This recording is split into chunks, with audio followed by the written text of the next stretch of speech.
Hey Caleb, Hey, Leonard, how you doing, man? I'm good. My name is Leonard Hong. This is another episode of the Ultimate Growth Experience podcast. I'm honored today to talk to YouTuber Faraday Speaks. Yeah, it's great to be here, man. I'm really excited. We've been trying to plan No, this for a while, but finally it's happening. well, it's happening now, right? So I emailed Caleb over the New York Times column that they did about the radicalization in politics. Now, as you all know, I do a little bit of videos about politics myself, even though I'm based in the middle of the ocean somewhere in New Zealand. But yeah, so let's just start off, man, because we talked a lot in the last couple of weeks and months about a lot of political ideas. But can you tell me how you became this guy that we know today? Like, what's your background, and how do we what made you speak out against all of this? Yeah, so I guess I can just summarize real quick what I went through, and then we can pick that apart Mm, throughout the podcast here if you want. But basically, I grew up in Appalachia. I didn't grow up despondently poor, but I knew a lot of people that did. I knew a lot of people that had lived in what most people would consider like a dilapidated house. But saw a lot of that growing up. I had my own issues growing up surrounding family. Like being raised by grandparents. mm, And whenever I turned 18, I didn't really have any resources to pull from, and but I did end up going to college. Off a Pell Grant. But I went to college, and I found out later I'm diagnosed with ADHD. Or well, oh, I wasn't diagnosed, but I learned later that I was ADHD, so that probably contributed to it. I was also went through depression, and then also made a bunch of poor decisions um, on my own. And so anyway, I ended up because of all that, the culmination of all those things, I ended up dropping out. I ended up living back at home in West Virginia, and I was super depressed, just totally despondent, and I was just going through the internet, just drifting through the internet, and eventually I stumbled across a bunch of self help stuff, and mhm, it was mostly Alan Watts. It was a lot of Zen Buddhism stuff. I'm sure there was some hokey, hoaxy fucking Tony Robbins stuff in there somewhere. yeah, yeah, yeah. And then but then eventually I found this Twitch streamer by the name of Athene Wins, and turns out he ended up starting a cult later on. So that should have been the warning sign of the path I was headed on. But he was doing this thing called the simple click. And it was basically you can Right. click and you can just change your mindset and fix your depression. And so because of the Zen Buddhism where I'd emptied myself out, and this idea that you can overcome your depression, which is not true. It's not true. Uh, I kind of got into this mindset that I was broken and I needed to be fixed, and I just needed to shed all these bad things and then rearrange my mindset, and then I'd just be happy. Well, during that process of it being in that mindset, I the YouTube algorithm fed up Stefan Molyneux to me, who's a Mm, Canadian YouTuber. You know who yep, that is, and we can talk about him we will. in a bit. And Stefan Molyneux came up, and it must have been some kind of self help content. But I started watching his stuff, and I did through watching his stuff. He started giving out social commentary. He started giving out political commentary, and then I did what they call taking the red pill, and I went down this rabbit hole, which the end result can be look a couple different ways, but very generally the bottom of the rabbit hole is believing in a Jewish conspiracy and adopting fascism or adopting some sort of techno libertarianism that where you have monarchs, or it can lead a lot of different ways, but for most people Mm, it leads to either fascism or white nationalism.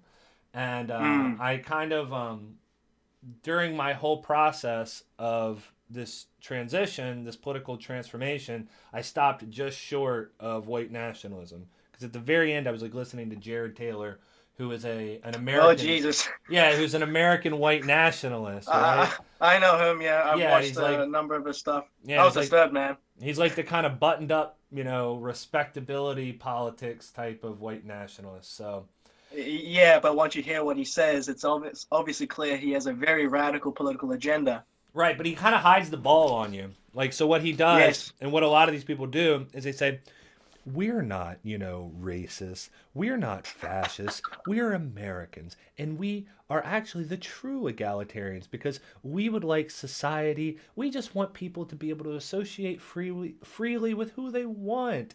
I want black people to have a land just like I want white people to have a land. It's like, so he plays this whole game, right? But like, it's very clear. Like, it's very Yeah. clear to anybody like actually paying attention. But to me, it wasn't because I was like going down this pathway, and the main drivers of this trajectory was anti-left, socialist. We have to fight back against the procession towards socialism. So very anti-left, very anti-degeneracy. I thought that like gay people and LGBT people and feminists were like destroying the West because of degeneracy, and Mm.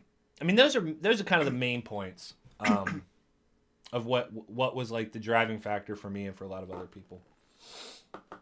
And now I think you've become a much more sensible and reasoned progressive, which is very good to see. Like genuinely, really, really good to see.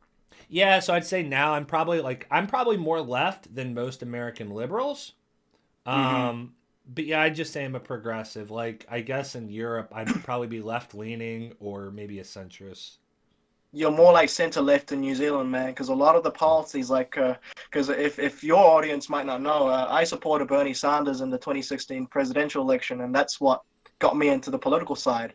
And then as I started watching a variety of people, and I started drifting a little bit more to the right, and then afterwards, like around about 2018, 2019, that's when I started shifting back to the left because I read Fukuyama's stuff. He's a moderate Democrat type. He Yeah. endorsed. Uh, I think he endorsed Amy Klobuchar in the Democratic primary at this election. But I think we're both in a place where reasonably aware and conscious about what's going on, and our mission is basically to de-radicalize many of the people that are going towards the alt-right or the skeptic side. In that side, I think, yeah, Oh that's for yeah, sure. yeah. So that's look, see me not talking up what I'm doing. So that's what I'm doing now is to so basically after just to recap the story and to finish off the story, when I Mm, came back out of this alt right pipeline as I call it, the way that happened was I found Destiny. I was kept watching YouTube videos and then I found Destiny, who's a Twitch streamer, mm-hmm, Stephen Bennell. His name's Stephen Bennell, and he did like all these like blood sport style debates online. And if you don't know what a blood mm-hmm. sport debate, it's a very aggressive debate. It's not like your Right. debate club at college, and it's just basically Uh-huh. about like it's almost like a lot about humiliating your opponent, outmaneuvering your Oof. opponent, just like yeah. So he did those types of debates with all these like far right figures like Nick Fuentes, Lauren Southern, Mm-hmm. and a couple other people, and just through all those debates one by one he just like tore apart their ideas and asserted progressive ideals, and then he did an interview with ContraPoints, Natalie Wynn, Mm. Yes, and I watched the videos before. yep, and so I started watching her videos, and she would do these like very campy like theatrical videos, and then they were basically like the intellectual format was Socratic dialogue. So she would take an alt right figure, or she would take like an anti feminist figure. She would dress up and play the role of that person, and then she'd also play the role of the progressive or the leftist or whatever. And then she'd have them talk to each other. And then she'd do like a video essay explaining and debunking points. And through watching a lot Mm-hmm. of her content and a lot of Destiny's content, and then a lot of real world experiences, I started going on Discord servers online and like talking to people that were in groups that I was supposed to hate and be afraid of or be skeptical of. Mm. And it was like that combination of getting counter messaging, um, getting real, tangible, real world experiences, and then getting contact exposure to these groups that I started to like moderate my views and come back over to the left.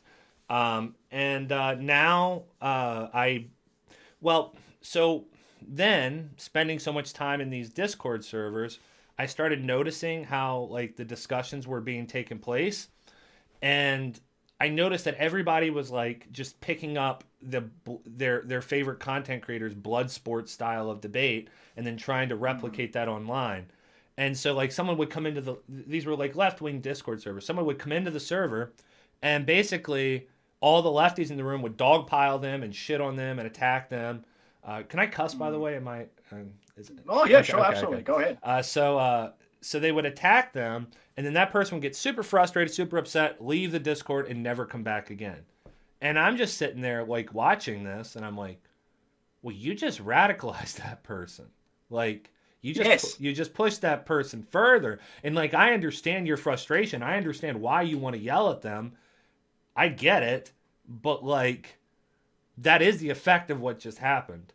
And they wouldn't care, you know. And so like I thought, okay, well, and then I'd also hear things like, you know, like Jordan Peterson's alt-right, Ben Shapiro's alt-right. And like I have a lot of problems with Ben Shapiro. I have some problems with Jordan Peterson.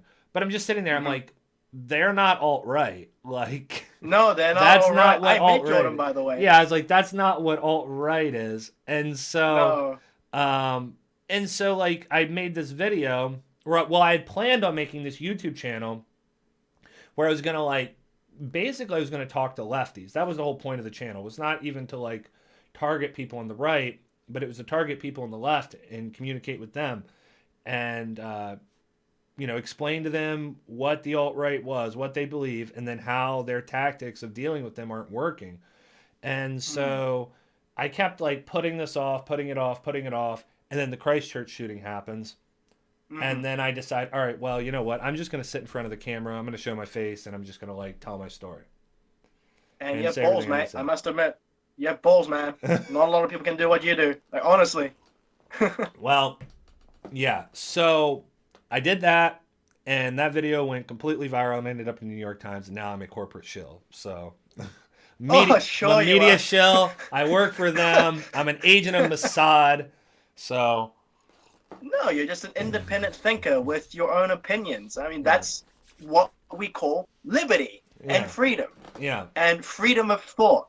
Like these people, man, it drives me nuts because if your audience might want to know, I'm more on the center right of the political spectrum. So I have a fair amount of disagreements with Ben Shapiro. I have a little bit of disagreement with Jordan Peterson, but I'm more like Samuel Huntington and Frank Fukuyama, sort of like institutional economics. Like, have you heard of that before? I don't think so. I think you might have shown me something on it, but yeah. So they basically believe that you need to have a strong civil society with good trust. You have the rule of law. And you need to have a economic policy which fosters inclusion and also sort of mitigates inequality to a degree, but also keeps basically the game in shape. That's sort of like the forms of institutional economics. It's not as lit as developmental economics like Hajin Chang, Joseph Stiglitz, or even Bernie Sanders, because Bernie Sanders is basically an old school Keynesian, which a lot of my right-wing friends do not like to listen to. They still call him like a communist. And I'm like, no, he is not. He's a 21st century social democrat who just wants to use the power of the state to stimulate the economy. So this is why talking to you is a bit of a fresh air, so that my friends can look at you and go, hey, this is just common sense for a lot of listeners. Like, there should be common sense, but it's not. Yeah. I'm probably Keynesian. I don't know. I need to research. You probably are. Probably. Because you believe in capitalism, right? I think everyone in the world is basically capitalist. Well, like basically like my whole thoughts on that are basically like whenever I hear the socialists and the communists and the anarchists like criticize capitalism, I'm like, yeah, I pretty much agree with you. Now what? So like I don't want to like really push for their systems because like I'm very skeptical of them. Like I agree that capitalism is like it's causing a lot of problems. But I don't know. I guess I'm a reformist, and then I want to work inside of that instead of like trying to like just overthrow the system, right? So much better, because that's what people in New Zealand, for instance, we had Michael Joseph Savage, and by the way, Caleb, Franklin Delano Roosevelt basically used what we did in New Zealand to push for the New Deal. Really? Yes, factually true. Cool. I wish. Wait, go ahead. No, go ahead. Yeah. Was it FDR or was it Teddy Roosevelt that started the Progressive Party? I think it was, If you mean the Progressive Party of the 1910s, that was yeah. Theodore Roosevelt, Alright. who pushed for the Square Deal. Now, that was when the antitrust movement came in, and he sort of pushed for more of a progressive conservative movement. So Yeah. it's a movement where socially they're very conservative, but Sure. economically they're towards the left. It's a strange combo back then. Whereas Roosevelt was basically the start of the interventionist state, get the economy out of the recession. I'm not decided on that, by the way. I've read libertarian books just to try and have a look, and I'm still reading and sort of making my mind about it. Yeah, it's true that in New Zealand we had MJS, and in America we had Franklin Delano Roosevelt, who created this form of mixed economy capitalism, which is basically the center, by the way, at the moment. Sure. Okay. Yeah, because the reason I brought that up is like it's very interesting how like basically the old school Republicans were like kind of to the left economically, and then Remember Eisenhower? 90% marginal tax I rate? know it's crazy. Yeah. This happened before, and the Republicans forget about it. I do like Ronald Reagan, by the way, because of the Cold War. Like, I'm a historian, but there have been unintended consequences as a result of what Reagan and Thatcher did that period. Right. Um, yeah, Yeah. that's why at the moment, there's a lot of populist movements. This is basically part of what we've been seeing, right? The alt-right is a phenomenon of globalization, but also Corbynism and Bernie. So some are good and some are bad, you could say. Next question, by the way. I saw you on Sam Cedar, I saw you on David Pakman, and I saw you on Jimmy Dore as well. Mm-hmm. So to my audience, because usually they're like my friends in uni in New Zealand, who do you think they should have a look at in terms of the left besides those three? Well, I put Sam at the top of that list first of all. Oh yeah, Sam's my boy. Michael Brooks. Michael Brooks. I think if you want like a dose of like leftism, then Michael Brooks is probably a good one to listen to. Um, I mean, I'm trying to think because, like, honestly, those are the people that I listen to the most. I guess you could throw Kyle Kalinske into that list. I like that Um, guy. I like that guy. but like, I don't know. I feel like those are the kind of I can't think of any other like good progressive pundits. I think there's like Tom Hartman if you're like a boomer and you want to listen to I like know. radio. Tom Hartman's great, by the way. Boomer's not an insult towards Tom, but I can't You really. shared him on Twitter. Yeah, I can't really think of a whole lot to be honest with you. Maybe I'm just not aware of them or exposed to them, but I guess I you already named the three that I would name. I Yeah. mean, I have some issues with Jimmy. We can talk about that if you want. But Go ahead. well, Jimmy's just like a left wing reactionary. He's like the fucking Democrats, man, and the fucking DNC. And I'm like on there. I'm like, Jimmy, do you know that there's like Nazis radicalizing people in line? Yeah, well, Caleb, we don't want to talk about that because the fucking New York Times is coming after YouTube. They're trying to censor alternative media. This is just like the time when the Democrats and the DNC. And I'm like, oh God, come on, like, so. But Jimmy's a progressive, he supports Bernie Sanders. Sam's great. I like Michael Brooks for a bit of like a dose of leftism. So I don't know. I Tulsi mean, Gabbard. I haven't really looked into Tulsi. Like a lot of people on the left are like really upset with her, and I'm not really sure like what the issues are they're upset with. I know there was the impeachment vote thing, but I can almost understand Yeah, her she logic. voted president. Yeah, I can Yeah, almost yeah. understand her logic on that, but like Hmm. I'm not really sure why the leftists hate her so much. I'm not really sure Yeah, why. because I like her. I basically her and Andrew Yang are my favorites in the Democratic side because they're both open-minded, broadly, in my view. Mm-hmm. Because Bernie's another one who's broadly open-minded because he was on Joe Rogan, right? Remember that? Yeah, he's That on was Joe. great. Mm-hmm. Yeah, that was great. Yeah. When am I gonna see you on Joe, mate? Everybody's got to push for it. I thought maybe I was like, man, maybe after this New York Times article, because there was a lot of buzz, and I thought that maybe that would have been the moment, but that moment's died, and that's probably going to be like my height of quote unquote fame. So Oh yeah. I don't know like what other event. Maybe if I start getting like better at the YouTube, maybe. I don't know. Like someone's just. I guess people are just gonna have to mass email him. Probably. I would love to go and talk to Joe though. I would love to go on the show and talk with him. I think it would be really productive. But Yeah. yeah. So with I mean, so like very briefly, just with Yang, like I guess my only issue with him is like he's kind of like this libertarian technocrat.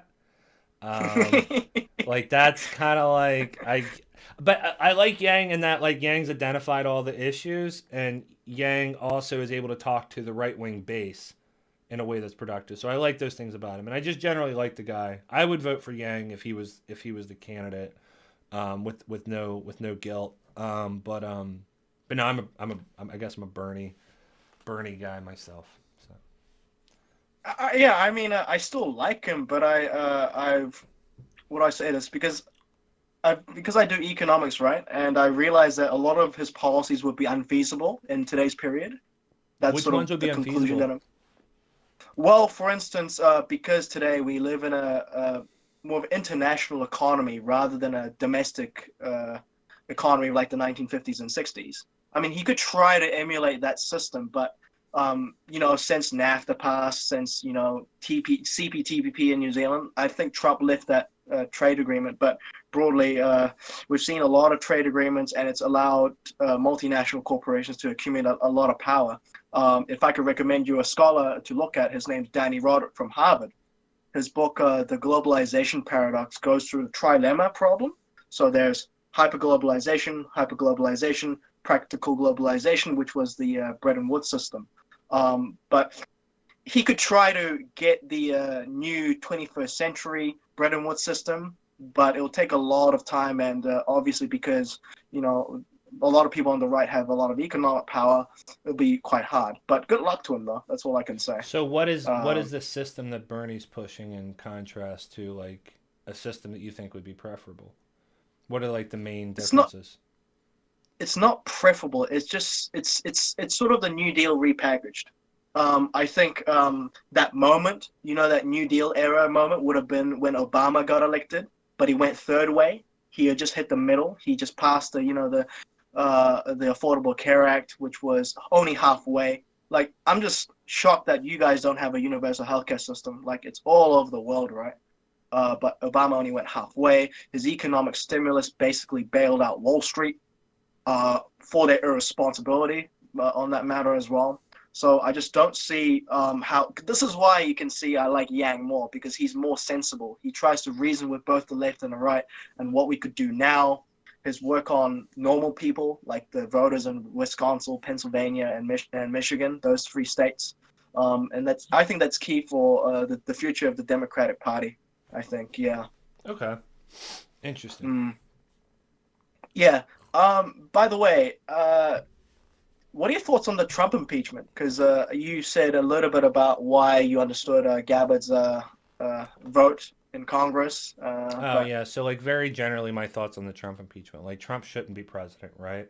I don't follow these things super closely, to be honest with you. mm, Most of the energy that I spend researching, it's on extremism. mm, So, mm, like politics in general, I'm actually not super well read on. Um, mm, but with Trump, like, okay, so the guy, from what I understand, probably shouldn't be in there, right? He probably was doing some sketchy stuff with Russia. It doesn't look like we have like direct evidence of that, from what I can tell. But like, that's probably was the case. So he probably shouldn't be in there. But I don't really want the guy impeached. So my concern with impeachment is I look at like I guess behavioral trends and like ideological trends, and like people are mm, getting like super polarized in the country right now, and mm, uh, both sides are just looking for things to fight with each other on, and this is mostly like the liberals and the conservatives, right? The leftists are off here doing their own thing, you know, trying to move the needle, and the dissonant right is over here trying to move the needle. But like the liberals and the conservatives have just been like drumming up tensions for the past several decades. mm, mm, And my concern is that the Republicans are basically getting radicalized, and that every time that, like, by pushing this impeachment stuff, we're like drumming up the anger, and we're causing more division. And this isn't to say that I'm like this like perfect centrist that thinks like, well, we can all just come together and get along. No, in the United States, there's fundamental issues that both sides will not agree on.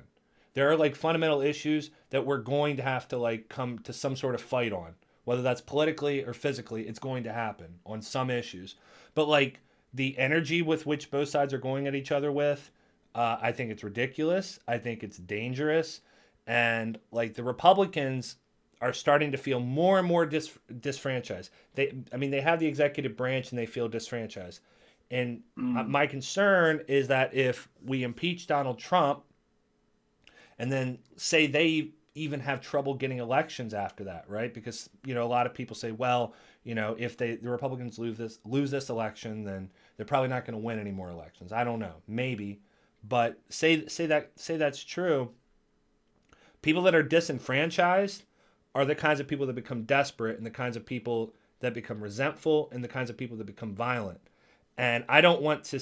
I guess I just don't want to see that. I just see the impeachment as like potentially creating like even more division, even more victimization on the right, and I just don't really want that. So I wouldn't impeach. I would just try to beat him in the election, which I think he's going to win. So I guess I would just hold out the next 4 years is what I would do. But no, I agree with you. But then I guess agree with you completely. Of course, there's the other argument of what's about setting a precedent.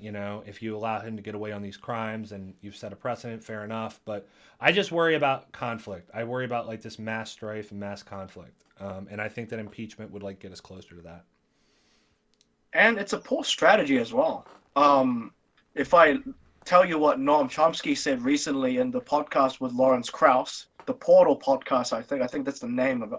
Oh no, anyway, it's a podcast with Lawrence Krauss, and Professor Chomsky said, "What's with this Russia gate? What's this with this Ukraine thing?" He said the Democrats should be all getting organized, should be focusing on policy, should be providing solutions and alternatives, which Bernie has been trying to do. But like the 1990s under Bill Clinton, when the Republicans did the same thing to him because of Monica Lewinsky scandal, when he lied under oath or something. So Chomsky's prediction was that if the Democrats go in that direction, then the likelihood is that the Republican base will use that and get reelected, which seems like that our mutual prediction, would become real, unfortunately. Well, that's what I think. That's another part of it too, and that's like the big criticism on the Democrats, right? And like it's kind of like my criticism on liberals in general. And like I don't know if you know what I mean by American liberals, but it's like they're just like they live in this bubble, and they're the types of people that think Trump got elected because everybody's racist, for example. Like, does race played a role in that, make no mistake, but like they're like this kind of like mindset. But yeah, like I think that like they've been focused so much on fighting the Republicans that they haven't like tried to talk to anybody.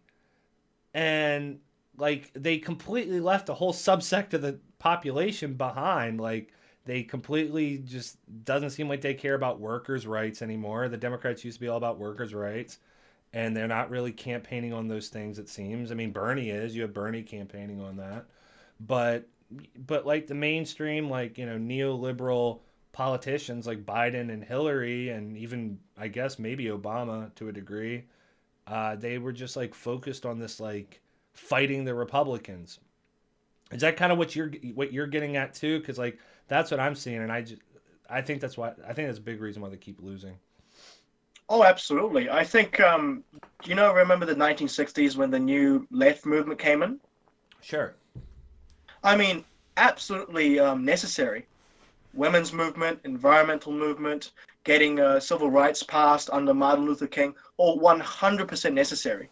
But I think what this led to, unfortunately, is how Jordan Peterson and a few other academics talk about this postmodernism thing? Postmodern neo-Marxism? Yeah, I know. It's a bit of a meme, but to a degree, he is correct. Is that, I have friends of mine on the left in New Zealand who are Keynesians, who are left-wing, who are progressive on everything, but they say that whenever they mention, for instance, looking after their health, going to the gym, talking to people, this common sense stuff that used to be normal, like they see this, that very very narrow ideological lens where anything that you say about race or gender becomes a race thing, and like getting down that rabbit hole, and when they shut debates down and prevent people from talking. It's not only a problem in the United States, but it's a problem here too, I think. Well, But what do so you the mean? left needs to. What do you mean by the exercising and stuff? Like you said. Like for instance, the hate speech things. So at the University of Auckland, where I attend, we had a debate about free speech, and there were like those white nationalist posters in our It's okay to campuses, be white. which is yeah, which was totally unacceptable, and I called it out. A lot of my other friends called it out, but the student association wanted to find a way to put it in the constitution to ban hate speech. Now, this is where the problem came and said, well, define hate speech. Like, if this passes and let's say a student administration becomes right wing, for instance, then they could ban anyone that's on the left. So, like I'm a civil libertarian in this regard, and I thought, geez, if this is getting bad here, then well, it's a problem across the West. That's just my thoughts. Yeah. Well, what's that have to do with like? Did you say going to the gym and exercising? What did you mean by that, though? I was confused. Oh, like it's politically incorrect to say that. Oh, like do you know the word personal responsibility? Like a lot of people that Oh, I do you know mean who are. so like people say like if basically like do you mean like this kind of like radical like tolerance policy that some Yeah, people hold? Yeah, I mean I'd say that yeah. that's like generally like a fringe group, but they do make a lot of noise and they seem to do have a lot of social power.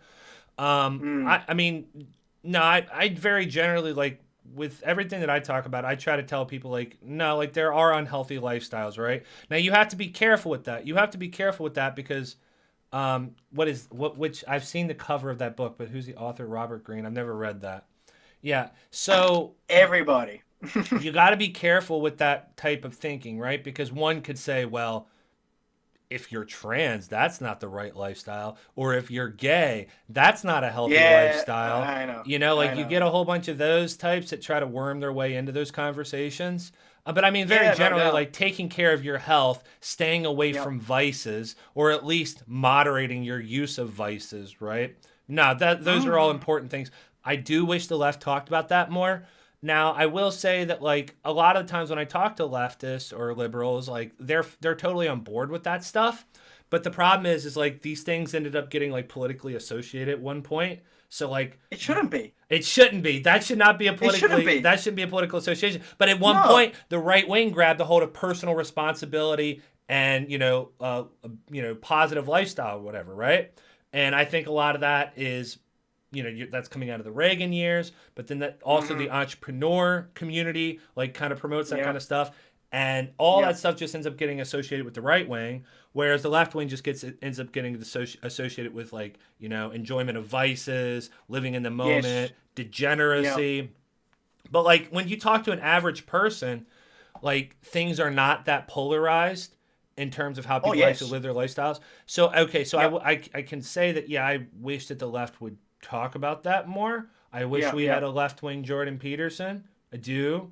That would Um, be good. Yeah. but so I forget where I was gonna go with that from there. But yeah, I mean, I get what you're saying. I mean, I've even heard Michael Yeah. Brooks talk about that before when he was talking about Jordan Peterson one time. He's like, as Okay. leftists, we talk about institutional and systemic problems so much that sometimes we forget to talk about personal things. Um, Bingo. Because yeah, I mentioned this, right? The reason why I mentioned this was because I'm more worried about the system being stable, right, around the Western world, and I think for the left to sort of modify itself to like to be to that white working class and sort of the folks on the moderate right side who are leaning more and more to the right. I think we talked about this briefly, but to get those votes back, I think the Democrats need a more of an old school JFK yeah, or even a Roosevelt type who builds a consensus, builds like a Keynesian consensus, who says, "Hey, look, we are in this together. We are all Americans, or in New Zealand, we are all New Zealanders. We need to look after the poor. We need to look at the unions. We need to look at inequality. We need to look at climate change, nuclear war, all of these issues. But we are in this together." Like Jonathan Haidt talks a lot about common goal identity politics.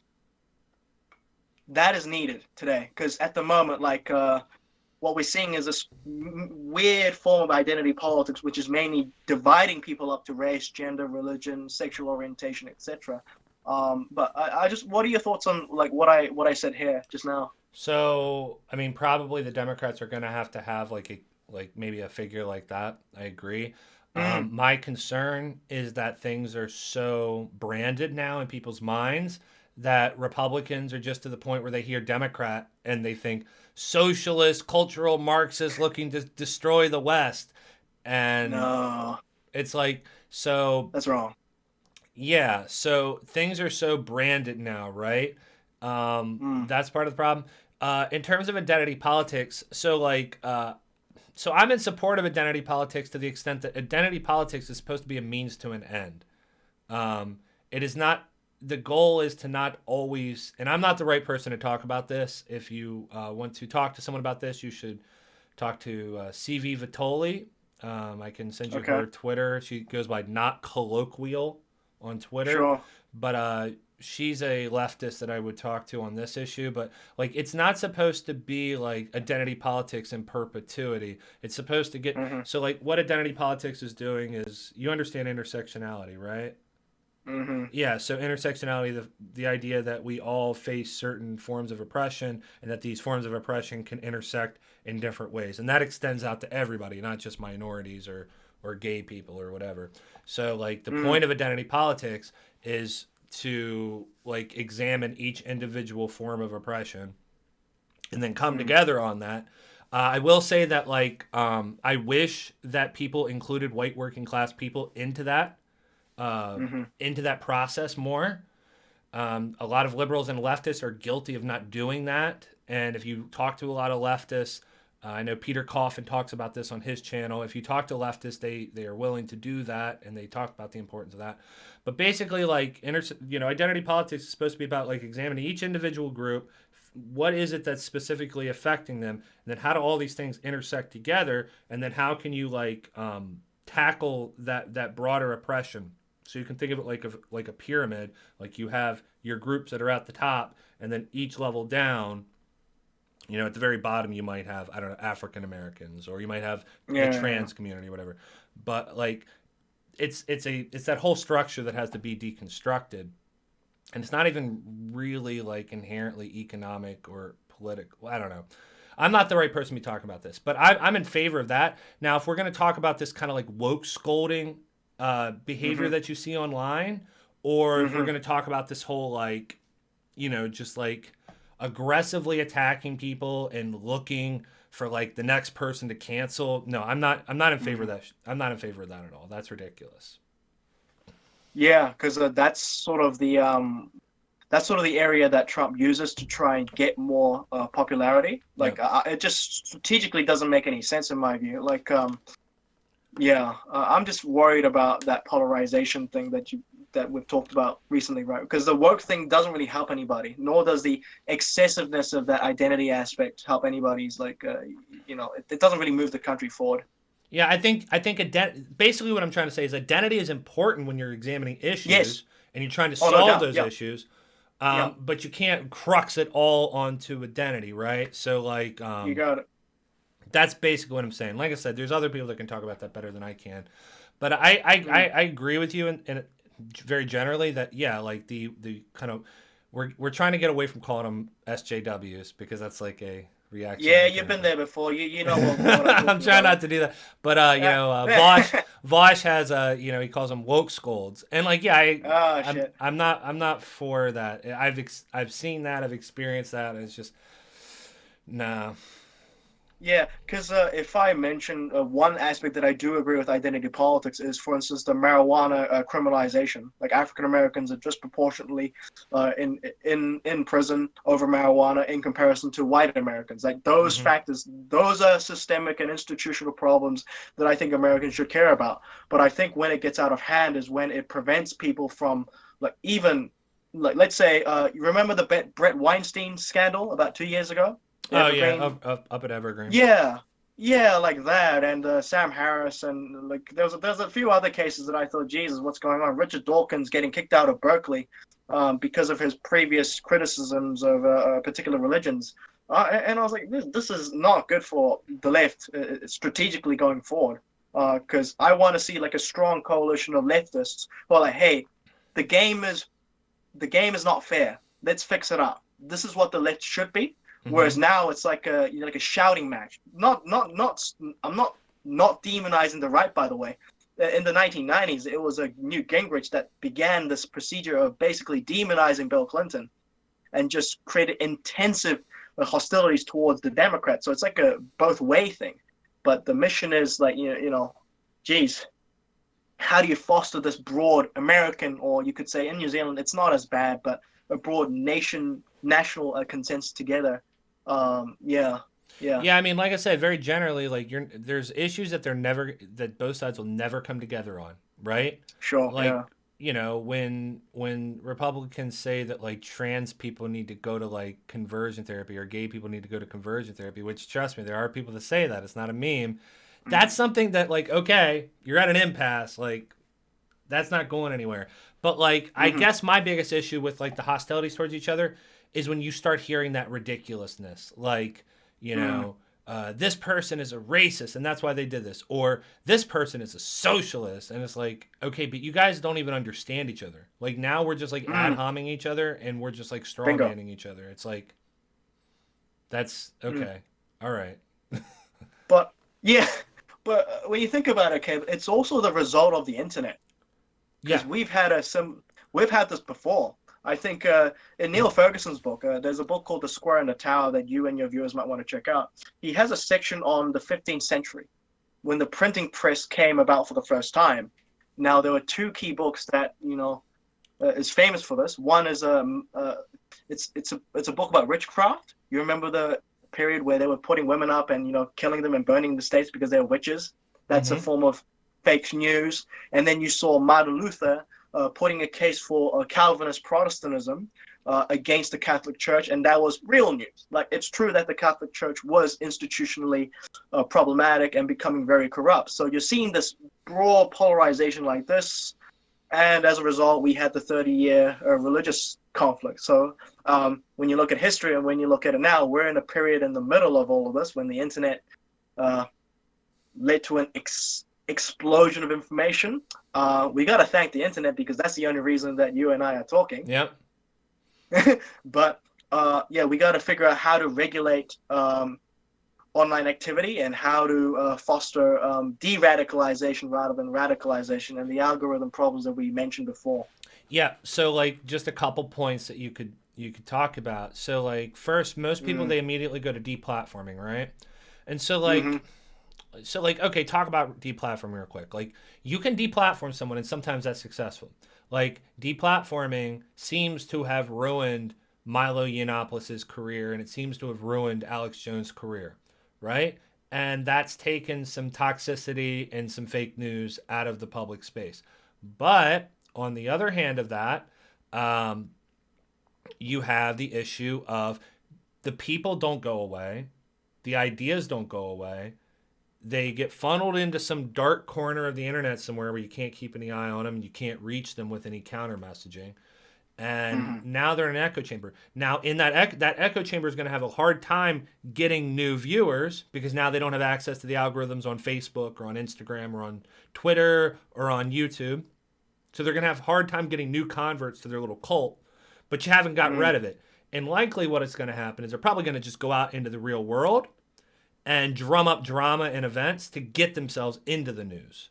So deplatforming, like we don't have studies that show that it works in de-radicalization. We don't have studies that show that it prevents people from radicalizing. So there's criticisms of deplatforming. So now, like, Just mention. go ahead. Oh yeah. If you want to touch on any of that, go ahead. Yeah, well, I actually disagree with the deplatforming of both Milo and Alex because although I disagree with both of them fervently, like, have you watched that Joe Rogan episode with Alex Jones? Yeah. One of the funniest things I've seen in the world, man. I mean, I just, like, if I'm honest, man, I've never watched Alex Jones seriously. I just watched him for the memes, man. Like, the frog's gay, like, all of that funny I nonsense. probably wouldn't deplatform Alex just so I have some entertainment to watch in the morning. No, yeah, exactly. Just leave him there and just like go on and oh yeah, what's he up to today? Like but yeah, I broadly agree with you. Is that deplatforming might actually lead to unintended consequences of actually radicalizing more people. Right. So it's So, well, it comes down to it. It's like, so who, like, if you're gonna deplatform, who do you deplatform? If there's someone on the, like, I think everybody would pretty much agree that if ISIS is on YouTube spreading propaganda and recruitment videos, we're like, yeah, let's take mm-hmm, that down. So mm-hmm, if you're gonna deplatform, you have to really understand who you're doing it to and why. mm-hmm, Um, and this is what, without even getting into like issues of free speech or whatever, right? But mm, I mean, because it gets complicated with these guys. Because basically, what like people in the alt right do, or what a lot of these figures do, is they defraud the public space. They defraud free speech, and they try to like put in counterfeit. Like they basically try to counterfeit and game the system. Um, mm, because any of these figures, they don't care about free speech. If Richard Spencer had his society, I've already heard him say on streams before that they would censor all types of things. mm-hmm, mm-hmm, Right. mm-hmm. So I No, mean, like, he's a genuine Nazi. right. So like, it. No, I would never like. No, I would probably not pass laws like Germany has. Right. So in terms of government, I probably wouldn't pass it. But like when it comes to YouTube or Facebook, they have to take stock and take a responsibility and decide what they're going to let on the platform, what they're not. So you have like the pros and cons to deplatforming. Right. Now now you have the next criticism I have, which goes towards the tech companies, and this is just like basically 100% in my mind, is these filter bubbles that they create with these algorithms. So basically, they've created these algorithms, which are like the most advanced, like some of the most advanced technology on the planet. They're basically like these AI super minds that can, like that know you better than you know yourself. Obviously, they're not Mm. conscious. We're not talking about iRobot, but so they end up like building this profile on you, and then they end up like filtering you into certain like down certain rabbit holes, and the whole purpose of that isn't even so much to like, it's not so much to prime you. Basically, the point of doing that, like what they're trying to do, is they're trying to make your behavior predictable. Well, yeah, it's for money, Well, but like so like I'll give an example so I'll be more clear. So Facebook, right? Let's say Facebook knows that there's a 70% chance that you're going to click on something. Well, Facebook wants to increase the percentage chance that you'll click on that thing. And they'll do that by feeding you stimulus that engages you more into that world. So it's not so much that they're trying to predict what behavior you're going to do as much as it is they're trying to influence your behavior to make you think a certain way. And it's not even a human doing that, it's a machine doing that. And that machine is trying to get you from 70% to 80% to 90%, and then if possible get you up to 95, 98.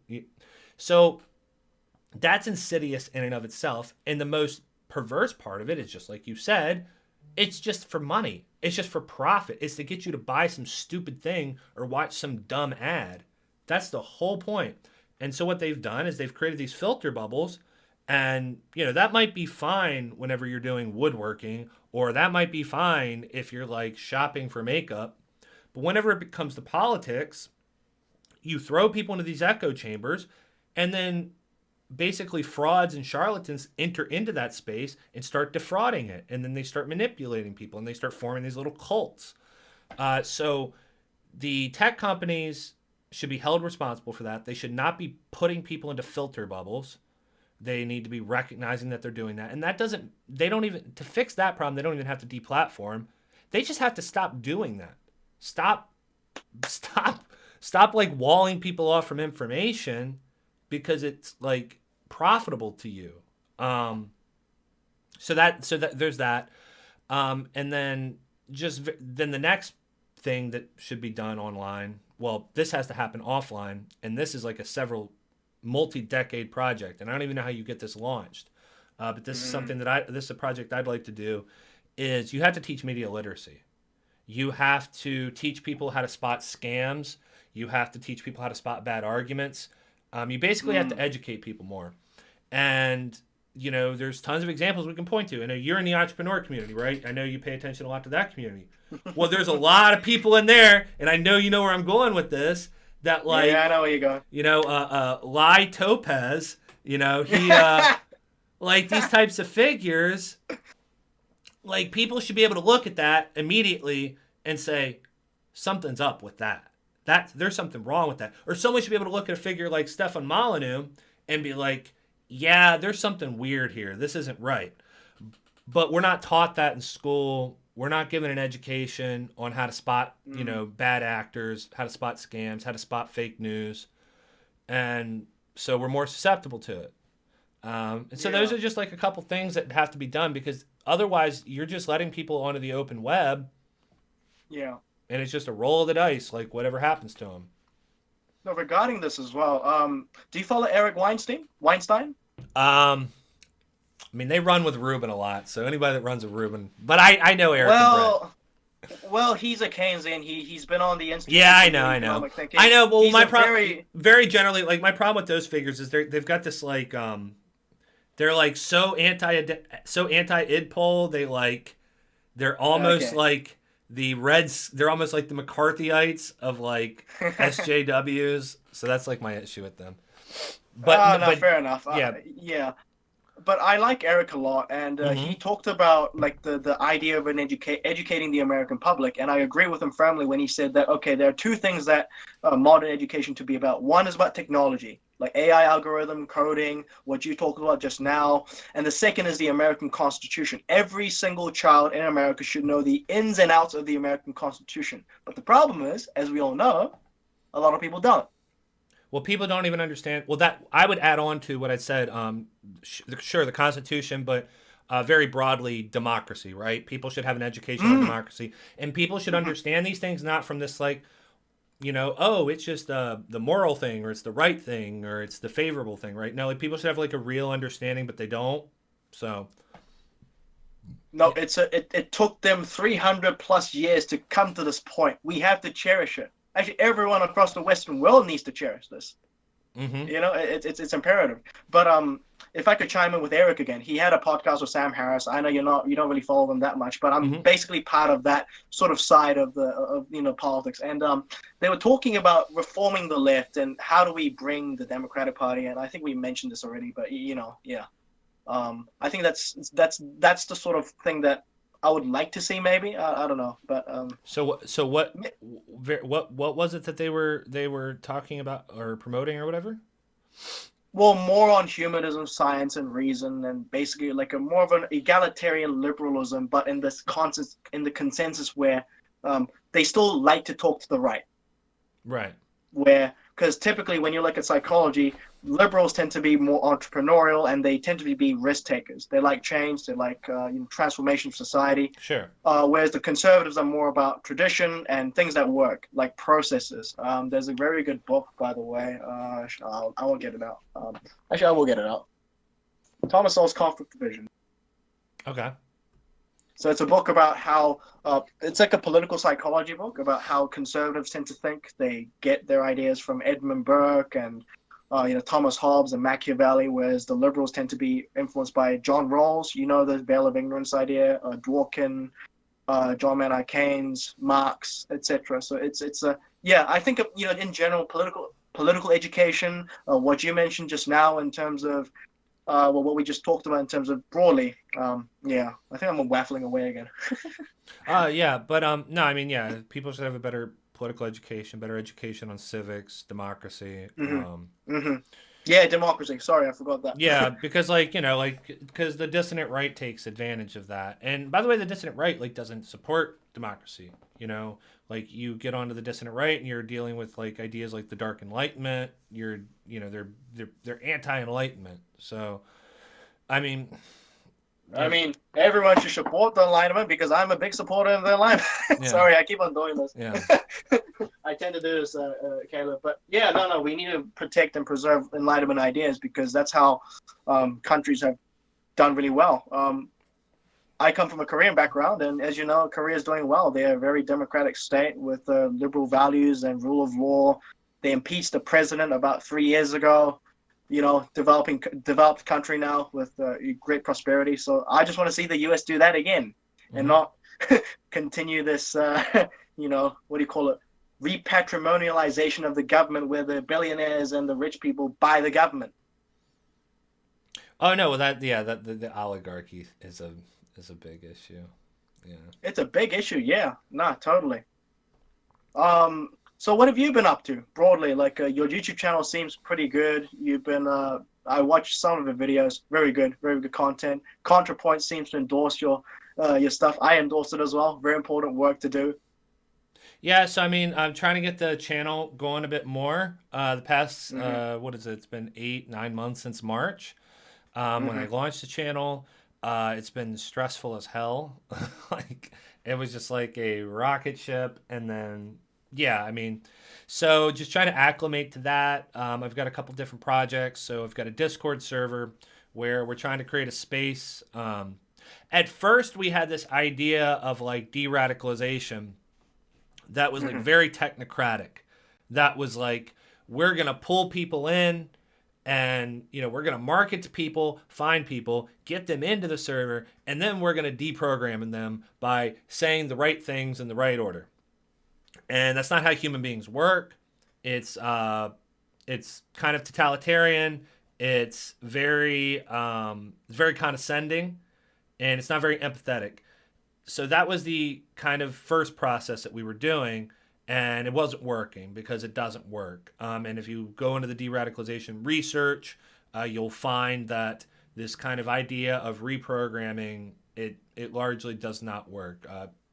True de-radicalization for a person has to come from a place of emotion and a place of desire because that's what got them there in the first place. And also, you're dealing with people that become radicalized have a certain way of looking at things. Again, when I talked about media literacy, um, getting to the crux of those ways of thinking, because otherwise you could take someone on the far right, they go far left, they might come back far right again, or maybe they go off and join a cult or they get involved, whatever it is. Like so, dealing with things on a more human level is what we're trying to do now. Hmm. And I mean, basically on the server, the second iteration of it is we're just trying to create a positive environment, a positive space, and Mm. moderate it. So, in like a lot of the Discord servers, they'll just let people fight, and as long as they don't drop an N bomb, or as long as they don't, break Discord TOS, they'll just let them fight with each other. So on Mm. our server, we try to keep more civility. Not that we try to get everybody to agree with each other or come to some sort of consensus, but just keep everybody civil and then try to get people engaged in community activities. So we do Mm. movie nights, we do game nights. Brilliant. Yeah, so basically, like just creating like a human space. And then I guess in my mind, it's based on that idea of contact theory. So if a fascist comes onto the server and make friends with a bunch of leftists, it's going to be harder for them to dehumanize them because so much of like this political nonsense that we're dealing with right now is dehumanization. So if you see the person that's your enemy as a human being and they have value and as a human being and there's someone that you have some level of respect for as a human Mm. being, it's going to be harder to say that they're like this evil, subverting force in your society and they need to be, purged. So that's kind of the environment we're trying to create, and that's what I'm working towards now. So that's the main project is the Discord server, doing that, and then lately I've been focusing more on the YouTube channel. And what I want to do on the Hmm. YouTube channel is foster more conversations like this, use the platform to learn more about issues because I have a lot of learning Hmm. to do, and then to also Yeah. also to bring on experts to talk about things. So Mm. get authors to come on and talk about their books that they've written, or get scientists to come on and talk about certain issues. So issues dealing with things like immigration or Hmm. economics, or dealing with things like you know debunking far right talking points and ideas like race realism, for Hmm. example. Mm. So basically, yeah, I want to open up YouTube to kind of more true intellectual content instead of just these like talking heads, which and look, I like a lot of the talking heads on YouTube, but getting Yeah. Yeah. more like people in academia, getting more people out in the Yeah. real world that don't usually get their voices heard outside of mainstream media and getting them on YouTube. And the right wing did this. Like you watch Stefan Molyneux's channel a lot. That was the format of his channel, was to bring on a Yeah. lot of Yeah. experts and bring on a lot of people to talk about these types of things. So that's what I want to do with the channel. I also want to host debates and Hmm. So yeah, conduct interviews, host debates. I want to talk more about my personal experiences, which have been holding back on a Yeah. lot. Hmm. And yeah, I mean that's it. No, because I think, well, first of all, one of my ambitions is to become one of the experts, right? My passion's in political science. Hmm. So You're studying hopefully you political might be, science, right? Is that your major? well, I do four. I do history, economics, politics, and international business. I do four. Oh Jesus. Yeah, so if I tell you and your audience about what I'm about, so my main interest is to deal with the problems of globalization. My other passion is international relations. So I'm reading a book by Henry Kissinger on China. I'm not a big, admirer of Henry Kissinger, but he's a very good scholar. If I could give you a academic that you should really reach out is John Mearsheimer. On my channel, I asked him a question when I visited him in Sydney. He's a very astute, moderate, and center left. I think he's probably center left. And he's a very good academic that you should definitely interview because he knows a lot about international relations. He's interested about domestic politics as well. He talks about the phenomenon of Trumpism, and his broadly, by the way, his recent book, it's called the Great Delusion, which talks about the failures of American foreign policy and why those decisions made by both Obama and Bush led to the current populist movement as well. He also talks a little bit about the EU. So you know how you're seeing really radical far right parties in the EU, and he says that the reason is because people are coming back to that tribal instinct. So in our first conversation together, we talked about the philosophers, right, like Thomas Hobbes and Machiavelli, and even John Locke. So we're basically coming at a point where, okay, we've tried globalization for about 30, 40 years, and now people are getting pissed off. The white working class is pissed off. A lot of people who are not as educated as both of us are not happy about the rate of immigration, and so it's making it very easy for people to go into like black and white way of thinking, Mm-hmm. whereas in reality, it's a lot more in the gray. Immigration is obviously a tough topic to talk about, but we need to come up with a solution. Like, for instance, the border problem that you guys have in the South, it is a problem. But the question is how to deal with it. I think the best solution is basically one, give amnesty to the current people in the illegal, who are, illegal immigrants in the United States, but also finding a way to check the border up. Like, I don't think it's a wall. I don't agree with what Trump has done, but he's been able to utilize that nationalistic tension, nationalistic energy to build his Republican coalition. So there's a lot of stuff to do, but I think you should try and email John Mearsheimer. He's at the University of Chicago Okay. because he gets interviewed by a lot of people. And your YouTube channel is big, man, like 22K. Yeah, he'll definitely say yeah. Cool. Okay. Yeah. Awesome. Mm, I'll look into it. yeah. So what do you think? So globalization Mm, is the big thing that the dissident right talks about all the time, right? Now, this mostly revolves yep. around immigration, but they also criticize, global capital and how Yep. money just pours over borders, leaves countries. Hmm. They Hmm. bring in workers to suck up cheap labor, to lower the value of labor, Hmm. and then all that money just funnels straight to the top. So, Yep. so what would be your solution on those types of issues? Well, I don't have a particular solution because it really depends on who's in charge. Depends Mm-hmm. on who's in charge of the United States. It depends on who's in charge of China. Depends on who's in charge of all these nation states. Because at the moment, um, globalization obviously has done a lot of good to us. The Sure. reason why we're able to have cheap internet, mobile phone, etc., is because of technology. And this is why Elon Musk and Bill Gates and other people have been able to use that technology to do some good. But also at the same time, it's hurt a lot of people. I mean, like, millions of people. It's done a lot of good, but also a lot of bad.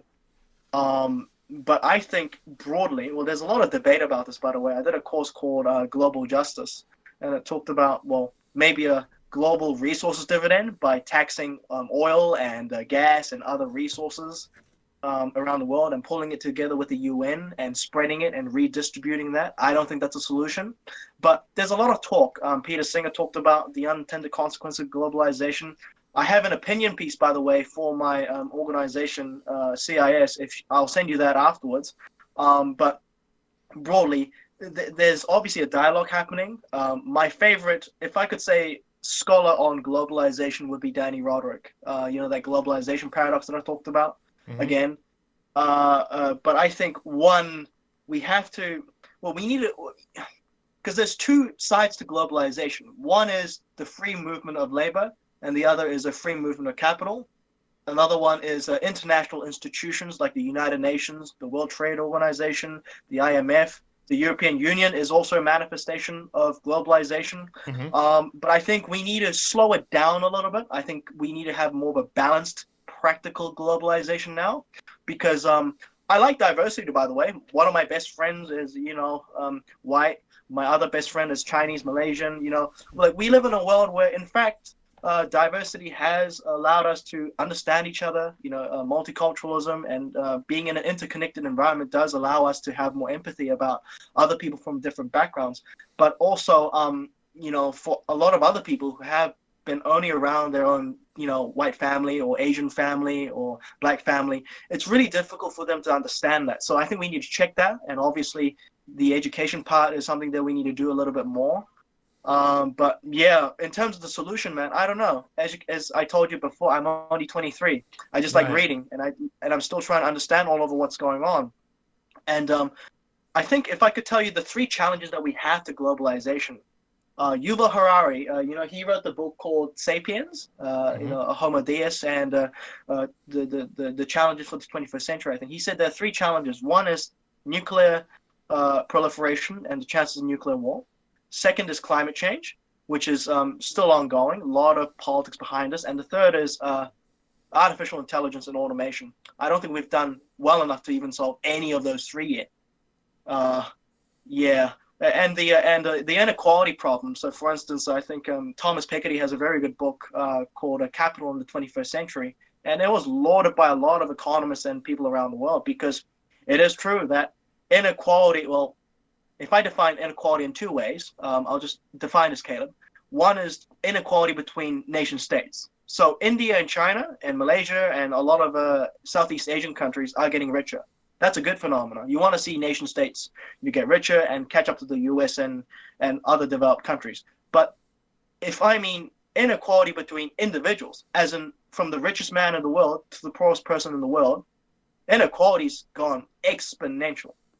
It's unbelievable to a point where Jeff Bezos has like more wealth than 99.99999%, and it's just unbelievable. And the political influence that these guys has on the White House, on Congress, it's a problem. Hmm. So you need it's your country's problem. In New Zealand, we have a very good check and balance system where the maximum donation that we can give is about $2,000 in terms of like disclosing. So after that, you need to disclose it so we know who the donors are, etc. And the maximum, I think, the campaign amount we have per political party is about 1.5 million New Zealand dollars, which is about 1.2 million USD, like per political party.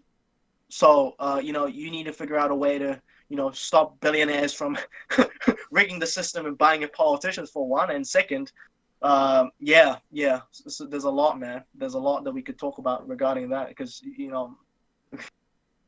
it's such a big topic that it'll take me like 5 hours to disclose every single detail about globalization because I wrote my essay on globalization for my exam as well, Yeah. and it's packed, man. There's immigration, there's free flow of capital, there's international institutions, and yeah. I think that should be a video series that you should do. You should just like Well, repackage yeah. I all the mean, information that you're just just rant to the camera or something. well, you can tell me about it because I'm Yeah. trying to update my YouTube channel where I create like a political series. So you know how there's each ideology around the planet, and in international politics, there's realism, there's liberalism. I don't Yeah. mean liberalism in the domestic politics, the Sure. international Right. relations theory. There's that. There's nationalism. There's feminist international relations theory. There's critical international relations theory. There's obviously liberalism in the domestic sense, conservatism, libertarianism, fascism, communism, socialism. There's so many, right? So I'm thinking about doing like the Khan Academy stuff. Yeah. Yeah, I'm thinking about doing something like that, Oh, but that'd be on cool. political science. Yeah, that'd be Yeah, really so that I cool. can teach people, well, here's what's going on here, and try to be as nonpartisan as possible, so that people can understand what it's about, rather than looking at my bent, biased opinion and take it as their own. Like, for instance, like you and I are talking. I'm not trying to enforce my opinions on you, because you need to think for yourself. Like, if you look at, let's say, Trump, anybody can have a different opinion about Trump. I consider him as one of the best strategists I've seen in recent times. Like, the way that he campaigned, the way that he railed against the so-called establishment. No, he's not anti-establishment. Trump's good at marketing. He's clearly very good at marketing. Yeah. And the way that he utilized social media, the way that he repackaged all of his branding, like all of that shit he did from the 1980s and 1990s, that Trump brand, just brilliant. And I mean, and I don't mean this to praise him. I'm just saying that as analysts and commentators, we need to look at what he does, and the Democratic Party should look at a similar strategy. Like, when I look at Bernie, right, and even Elizabeth Warren, they're psychologically weak. Like, they're not hitting hard, if you know what I mean. Like, when I look at Kamala, bro, all she does is just say Trump's bad, Trump's bad, Trump's bad. That's not a strategy. Yeah. That just gives them more votes, because they look at this woman and they're like, what? Like, give us a solution. Come on, like. Well, yeah. I mean, now I have that criticism too. I think that like opposition has to be more. They have to be more creative, and like, you can't just call someone a racist, right? Even if they are a racist, right? Like, even Richard Spencer, just calling Richard Spencer a racist does not actually counter anything that Richard Spencer says, and it does not convince anybody, because Richard Spencer's created a whole infrastructure, and the white nationalists created a whole infrastructure and a whole counter message and inoculation messages to that. So by the time their base hears them get called a racist, there's like programs that run through their base's head to counter that message, right? So like, I think that we have to get way more creative in how we tackle these things. No doubt, no doubt. And remember David Pakman's amazing interview with that guy? Yeah, David did a good job. That was good platforming. That's exactly how you should debate these people. Yeah. What David did there was absolutely spot on. And I watched it and I was just clapping throughout the whole way. I was like, yep, there you go, David. Yep. Oh, when Richard accused him of, are you sympathetic to Maoist China and Stalin? David's like, nope. Yep. Yep. And maybe Do we you disavow... Yeah. No, I say, like, and maybe we can segue into that here to talk about responsible platforming. So just one second. Dude. I think it did pause. Okay, so my editor shouldn't have too much issue there. Yeah. Cool. Okay. What were we talking about? Okay, Is that so, OJ? All right, and we'll start. Okay, so I wanted to transition into we were just talking about David Pakman in the interview we did with Richard Spencer and responsible platforming. So like, this is the wall that I constantly like banging my head against when I'm talking to like centrists and people on the right, is they don't understand. Many of them don't understand the concept of responsible platforming. So we already said the good example of responsible platforming, right, would be David Pakman, he's challenging him on his ideas. And just so I can be very clear that I'm not like being politically partisan here or anything, like liberal media, I hate the way liberal media platforms a lot of these figures like Richard Spencer or Jared Taylor. Like CNN or ABC, they'll do like some nightly special and they'll bring Jared Taylor on and they'll be like, so Jared, aren't you a racist and a neo-Nazi? And they just like open themselves up. And now Jared Taylor gets to go, well, actually, I'm not a racist. I'm an egalitarian and I'm an identitarian. And I think that all people should have a place of their, you know what I mean? And like, they've just like opened the gates for his propaganda. And they're just sitting there like racist, right? Like, and that's their whole like thing. And they're not even getting anywhere near to the crux of what he believes. They're not trying to like it. So that's irresponsible platforming too, and that's technically challenging him, right? But then like, another bad example of another example of irresponsible platforming on like say the right would be Dave Rubin. Okay? And maybe we Go can ahead, man. segue into talking about Molyneux at this point, because his Yeah. interview with Stefan Molyneux, where he calls Stefan the new him, and he's like, "Yeah, Steph, you and me are the new center. We're the new center." And Steph came on to talk about like brain sizes and brain weights and like race realism. And Uh, he gives him like 45 minutes to an hour to talk about race realism. And Dave Rubin's just yeah. sitting there like, I I agree with agree that. with that. That's It's a like, meme now. what are you doing? So responsible platform, gotta practice it. If you're gonna bring someone on your show and they're spreading that kind of stuff, you have to challenge them. And if you're not capable of challenging Yeah. them, then don't Don't have them challenge on. him. Then don't have You them got on it. at all. You know. So I don't know if you have any thoughts on that, but that's basically all my Oh, thoughts on the issue. I have a lot of thoughts on that, man. So, by the way, bro, I read a lot of self-help books, right? So I read a Sure. little bit about psychology as well. Mm-hmm. And this is a thing that I think future political analysts have to be aware of as well. It's not just about knowledge. It's about the way you frame it, the way that you start a conversation, the way that you interview the person. So when we look back at what David Pakman did, he knew exactly what to do at the right moments. If you had someone like, I don't know, I like Kyle, by the way, Kyle Kulwinski, but he is very naive sometimes when he talks. Like, like if you had someone like that try to interview Richard Spencer, you might get caked. So you need to have the right strategy, the way that you frame it, like I said before. If you have a good plan and you know exactly what you're trying to do with the interview, then fucking go ahead and, try to obliterate them, because that's what you want to do. You want to obliterate Nazis in a debate, in a civil debate. That's just like common sense. But like you said, man, I mean, every time I watch CNN, I just, face palm every time, because I look at, what's the idiot's name, man? What was it? The son of the former New York governor. I think he might have interviewed her. I don't know, but I forgot his name. Like Don Lemon. Like, I just see this guy saying like racism, racism, racism every time. Like, it's like, no, that's not how you win a debate, mate. One person that I do watch, by the way, Caleb, is Fareed Zakaria. Who's that? He's an Indian American former academic. He studied with Samuel Huntington, and he's a friend of Frank Fukuyama, my other hero. He's an international relations scholar, and he has a TV show on CNN. He's very good, very good. He interviews like literally mainstream academics and think tankers and scholars all the time, Fareed and he's very good. Zakaria. Okay, I recognize this Yeah, name. Fareed Zakaria. Yeah, very good guy, and he's a centrist, by the way. You can't put him in a box, because everyone's like Fareed. Oh, he's too open-minded for everything. So he might vote Democrat one time and might vote Republican one time. Sure. And he's a good analyst that I think you can check out. How many people that I mentioned today in this podcast? I'm sorry if I'm overloading you with your brain.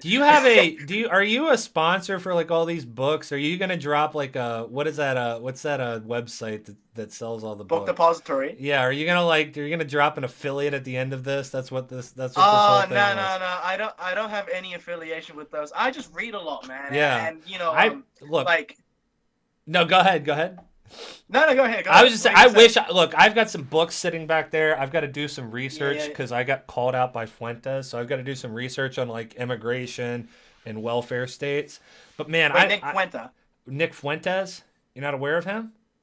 No, I know. I mean, he's part of that. He's more to the right of TPUSA, right? I think him and them had a feud or some shit. He's a paleo conservative. Sure, right. I think Ben Shapiro was like, I'm not going to talk to Nick. I saw that video. Yeah, I remember. Yeah. Well, anyways. No, I'm not going to. Yeah. Yeah, anyways, like, I'm terrible at reading. I don't know if it's the ADHD or if it's, like, the time commitment. But, like, I do fine watching videos or listening to an audiobook. But, like, I really want to be able to read, but I'm so bad at it. Like, I'll get, like, 30, 40, 50 pages into the book, and then I end up forgetting about it, so... Yeah. Practice makes perfect, Caleb. I know. I gotta retrain my brain. Like that's. No, but by the way, if I tell you my views on history, right? Okay. Like just individual and also like tribal and nation state and international history, Sure. Everything, like I don't believe in the genetic bullshit. Like I really believe that the most important thing that a person needs to focus on is individual decisions. What do you mean by that? Because, like, for instance, if I decided to go and binge watch Steve Harvey's, like, as Steve Harvey's show for like 24 hours, I'll be a retard. But if I decide to talk to intelligent dudes like you, or if I decide to read a book like 1 hour a day and go out with friends and talk about these issues all the time. By the way, all of my friend circle, they're all about like AI shit, engineering, like neuroscience. Like we talk about all kinds of crazy stuff. And so like the fact that I surrounded myself with people like that, and the fact that I decided to look on the YouTube side. So that algorithm stuff that we talked about? Yeah. Like I'm in the entrepreneurial algorithm side, and so as a result, I only watch those people, like the self-help people, like get your life together, Yep. or what's your habit like. So it's benefiting me. So Sure. what I'm trying to tell you is that anybody can do anything that anyone around the world or throughout history has done. Like Napoleon Bonaparte, he was known as like a really he wasn't as intelligent as what people thought he was. Remember but what was his name? But look at Greta Thunberg, man. Like she has supposedly ADHD, but she's going out there and going to the UN and trying to get people railed up for climate change. Like even though I don't agree with the way that she did things, right? She's a 16-year-old Swedish girl, but I have to give her respect and admiration for that. Meeting Barack Obama, meeting Angela Merkel, trying to rally young people together to talk about this critical issue.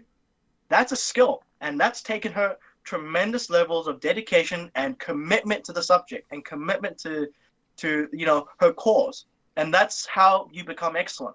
It's not genetics, it's not where you're born into, it's not your family. Like yes, that plays a part too, but it's mainly about what you do every single day. And you can see how I'm just playing this entrepreneurial card again, but Sure. like for me it's worked, man. Like Jordan Peterson, right? You might not agree with his politics. I'm sure a lot of people in your audience don't agree with his politics, but he changed me for the good, man. Like I used to like play Grand Well, yeah, I Theft mean, Auto. yeah, Jordan's Yeah. got positive. No, I'd be a fool to say that like Jordan hasn't helped anybody. Yeah. And like Robert Greene is another one. Tim Ferriss is another one. Lewis Howes. Have you heard of him before? Mm-mm. Tim Ferriss He's is good. Tim Ferriss is excellent. Like that guy, man. He went to the University of Pennsylvania. He wanted to do investment banking but hated it, and he's like, fuck it, I'm gonna do like my own side hustle. And just now he's like multi-millionaire, and he's coming to New Zealand, by the way, in February. I'm thinking Nice. about buying a ticket or not. But those are the sort of people that I decided to ally myself with and put them in my head. And Sam Harris made me get into meditation. Okay, cool. Yeah. So it's like like this intersects with politics. That's why I'm talking about this, because like some people are, oh, you shouldn't talk about politics or whatever. No. It made me grow. Like this is my passion, and I'm trying to build more of a consensus with people. Like if I tell you honestly, bro, I'm more on the center right. I'll be a like a Susan Collins sort of conservative, like a Rockefeller Republican from the 1970s and 1980s, like the old school liberal Republicans, the ones that are like socially moderate, fiscally sort of conservative, but like the ones that are willing to acknowledge that there are problems around the world, that we could do things, there are things that we have to do, and there is imperative for us to do it because you don't know what the future might be. Like in terms of climate change, Ben Shapiro and people like that might be wrong. We could be facing a Malthusian nightmare. We could be facing water shortages, etc. Or they could be wrong, but it's better to be prepared for it by making the right decision. So like I said, if I could go back to my main point, decision-making, individual decision-making, because, we both made a mutual agreement to do this podcast because I think you're an awesome dude. I'm hoping to keep in contact with you for years, and, we could educate each other in this regard. And, but, it's really decisions. Like, I think like, your audience, like, if your audience could take this down, it's like decisions. What are you going to do with your time? Listen to, professionals, your heroes, what you want to become. Like, what JP said, the ideal being of yourself, the future version of yourself, the best version of yourself. This should be common sense. But unfortunately, like I talked about before, the idea of putting people in boxes, like the progressive movement have put themselves, okay, wear the victim card, wear this. It's like, no. Let's go back. It's like, be progressive in your public views on issues like feminism or abortion or economics or geopolitics. have all those opinions, but make sure that as an individual, you look after yourself, you look after your family, you look after your friends, you keep yourself fit, eat the right foods, make the right decisions. Yeah, that's my philosophy, by the way. Yeah. This is my philosophy, regardless of your politics. So I agree with like basically what you're getting at, but you wouldn't ignore that like environment and genetics and all these things do play a big role, right? Because otherwise you Oh, wouldn't be a yes, yeah. Keynesian. Otherwise you would just be like a free market Yeah, libertarian yeah, and yeah. say, well, let's just deregulate, Well, and it's all about the personal responsibility, right? Like it's all Well, about personal if I could choice. give you, well, I'll be a little bit more honest. I do think that we should deregulate in some industries. We need to empower small businesses and places like Sure. that. We need to incentivize the market. Like, by the way, I read Thomas Sowell, Friedman, I read Keynes, I read Marx. Like Joseph Schumpeter's a very good economist as well. But like broadly, I like reading all of them because they have a bit of a partial truth to it, if you know what I mean. Mm-hmm. But if I give you what my ideal society would be for a lot of countries, it'll be Singapore. Singapore has like no regulations on anything. Yeah, but it's also a state interventionist economy. So They what do didn't you? do nothing, by the way. Okay. So like Singapore, Like, my understanding of Singapore is like it's like yeah, this like capital haven where all the big corporations go to like dodge taxes, and then like yeah, the people it's kind of sort live of in like this, and the people kind of, I so know. you can correct me where I'm wrong here, but then the people kind of live in this like weird police state where they're all like worker drones, and like they get their Okay, public okay, housing and they get their public health yeah, yeah, yeah, care, yeah, but like yeah, it's like a very like, I don't know, so yeah, so it's like a very yeah, like yeah. regimented Well, society. okay. I'll broaden out a little bit further. Okay, Sure. on a nation state basis, I think because we live in this globalization period where it's getting more and more polarizing and precarious, I think we need to combine every utility we can: the power of the state, the power of the market, the power of the individual, the power of groups, everybody. But that requires a lot of debate and discussion. That you get where I'm coming from. So what I'm trying to tell you is that when Lee Kuan Yew founded Singapore, he had nothing, man. That island had absolutely no Right. resources, no like. So Yeah, what they he were did dealing with was, like political corruption and like yeah, oligarchy. Yeah. not only that, man, they needed to bring in, like, figure out a way to build the economy, and they did it. Korea did the same thing, like according to the flying geese model. Hong Kong did it, Japan did it, and by the way, those countries are Keynesian economies, like they're developmental states. They're not like a libertarian, complete free market, Ludwig von Mises sort of society. No, they combine both the state, the civil society, the culture, and also the private sector. They fostered all of it together. So Mm-hmm. that's what I'm trying to tell you is that if most people understood that there's a lot of truth on what the left says and a lot of truth on what the right says as well, then society will build, because what the right says regarding individual freedom and diversity of thought and pluralism, somewhat true. On the left, when they talk about inequality, the game being rigged, the oligarchy, that's also partially true. So you see what I'm trying to like sort of create Sure. in your head? Yeah, yeah. So basically, I think that at the moment, if I tell you what the key problems in the West are, one is obviously the corruption in the institutions. We're not as corrupt as countries in Africa, the Middle East, or even China or India, but it's heading in that direction. So it's okay. You got to deal with that one. Number one. Number two. I'm not sure if you agree with me on this, but I think that the nuclear family. You know the idea of the nuclear family. Man and woman coming together, getting married, and having kids. I think that should still be the norm. Like, you know what I mean? Like, culturally should still be a norm. I think that women, transgender people, gay people, they can marry, they can do anything they want. But I do think that still that idea of a nuclear structure should still be there, if you know what I mean. Because at Mm-hmm. the moment we've witnessed a lot of divorces at the moment across the West. The average is 50% divorce rate. That's not going to be good. It's not sustainable. It's very bad for gender dynamics, by the way. And also it creates havoc for their children. Like, children who are born into a single parenthood tend to be less well off, and in terms of education, they're more likely to commit crime, more likely to get into drugs. And this rate, by the way, has been increasing Sure. steadily in the 1960s. And so that needs to be dealt with as well. And the third element is, obviously inequality. You gotta deal with the inequality. I don't know how you guys are gonna do it. I don't know how the Westerns are gonna do this, but that has to be done. And the culture of personal responsibility. I think that's key, by the way. We can have a Keynesian industrious society with with developmental economics, with a stimulus, with governments intervening in the market to foster, the inequality, foster a lesser an unequal society, but also a growing economy at the same time. Mm-hmm. But that requires people saying, hey, I am a responsible being. I need to look after my family, after my kids, after my community, because this is according to Jeffrey Sachs, by the way. He's a left-wing economist. I'm sure you've heard of him. He's always with the United Nations. And he said that even though he believes in a developmental state economy, people who rely excessively on welfare tend to continue. So that family cycle, once you're getting a welfare, the next person gets in welfare, and then this is a generational thing. And this is what's facing African American and Latinos in the United States. In New Zealand, we're facing this in the Maori and Pacific community. It's a combination of all of it. It's not just racism. It's not just, inequality. It's not just globalization. It's both systemic and also behavioral.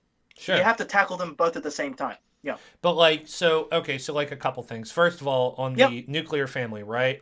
Obviously you need to have a country which has replacement rates, right? So there needs to be. Now, going into the future, that's going to change drastically how that happens as we get into a more transhumanist future. But I won't get too crazy here. But sure, you have to have replacement rates. Okay. I've not seen anything that convinces me that kids that grow up in a homosexual household or a household with a trans parent are have better or have worse or better outcomes. So, I'm not gonna say we need to have the nuclear family because that is tradition, and if we don't, it's degeneracy, and because you get into the white nationalist far right talking points on that, right? So I'm not convinced of that. Oh, now, obviously, okay. Go ahead if you want to respond to that. Well, it is a talking point by them, but I'm talking about it from a national level. I'm not talking about it from an ethnic level or just generally. This is just a trend, is that Latinos and African Americans tend to have a much higher rate of children being born out of wedlock, and that's also partly the reason why. That's what I'm talking about. Is that I would prefer where everyone is. Generally, I don't mean every single one of them. God, that would be a tyrannical, totalitarian society where I'm regulating every single one people's behaviors in their marriages and what they do in the bedroom. No, that's not what I want. Well, I guess it's not so much about regulation, not about government regulation, but if you're using this strong cultural enforcement. That can have negative side effects, right? If we're gonna socially ostracize homosexual couples for having kids, or we're gonna ostracize trans people. No. Right, Oh, you know what I'm no, saying? If you're culturally ostracizing that. If you want to now the way I would get around this is I would give tax incentives or something to parents, right? I would exactly, I would give That's tax incentives to raising kids and do that.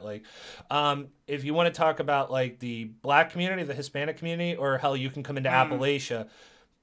That sort of being born out of wedlock and then being raised by grandparents, those are what I see as systemic issues, right? You're not seeing this happening in the suburbs. You're not seeing this happening in the upper class environments, and that to me is mostly a cycle born out of economics. And then of course if you get a you're the economics guy, correct me if I'm wrong here, but if you get a community that has had some sort of institutional oppression. So, for example, if you've got a lot of people being funneled in and out of the criminal justice system, if you have a lot of drugs coming into the community, nothing's being done about it. And then if you have a cycle of people, they don't have generational wealth, and then there's what you had with the black community was there was a breakup of the family where due to a couple different things, right? There was the way the welfare policies were structured. There was the drug war, which came in. And then there was also the civil rights movement, which put a lot of people in jail. That created a schism. That created a fragmentation. And then you just accelerate that into the future and you get a feedback loop, right? And the black people in the black community talk about that all the time. So, obviously those aren't conditions that you want, but those are conditions that weren't born simply out of behavior, right? It's not like everybody just chose to. We're just going to destroy our family now, and I don't want to have kids. Yeah. No, it's an unintended consequence. So if I could chime in a little bit, so after the 1960s, right, when Lyndon Baines Johnson, your former president, passed a policy called the Great War on Poverty, Sure. and that's when he pushed the affirmative action policies for African American families. I agreed with it on a moral level, but I think it's led to the system that we talk about, the idea of a lot more children being born out of wedlock. Um, as a result, because one thing is it's led to more women relying on the federal government for welfare recipients as a result of it. Like I'm trying to make it as PC as possible because it's a very contentious issue.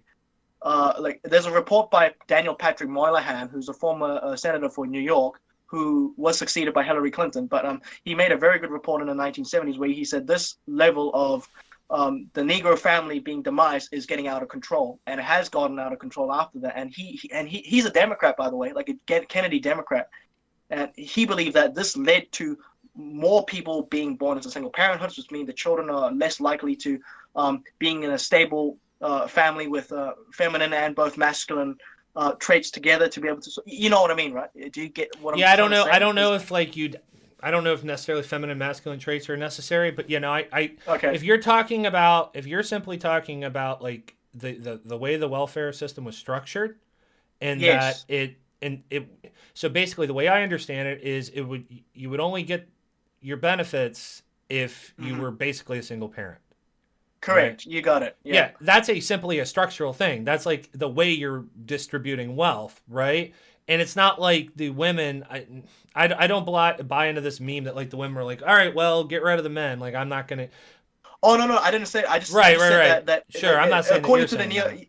Yeah, yeah, yeah. Like, well, according to the neoclassical model, if you incentivize, the rational actor model in the economy, if you incentivize people to do a certain behavior, they're still likely to do it. I'm not saying every woman did this, obviously. Like, Sure. most women are good, abiding people who are loyal to their husbands, and they wouldn't do anything like that just to get money from the government. But like as a trend, though, that did happen is what I'm trying to talk about. Like in East Asia, like Japan and South Korea and Taiwan, by the way, their rate of children being born out of wedlock is like very, very low. It's like 2%, 1%. Sure. And that's why the children out of that environment was able to do very successfully. And this is why, by the way, in the States, the current income level in the United States, the number one is Asian Americans. Yeah.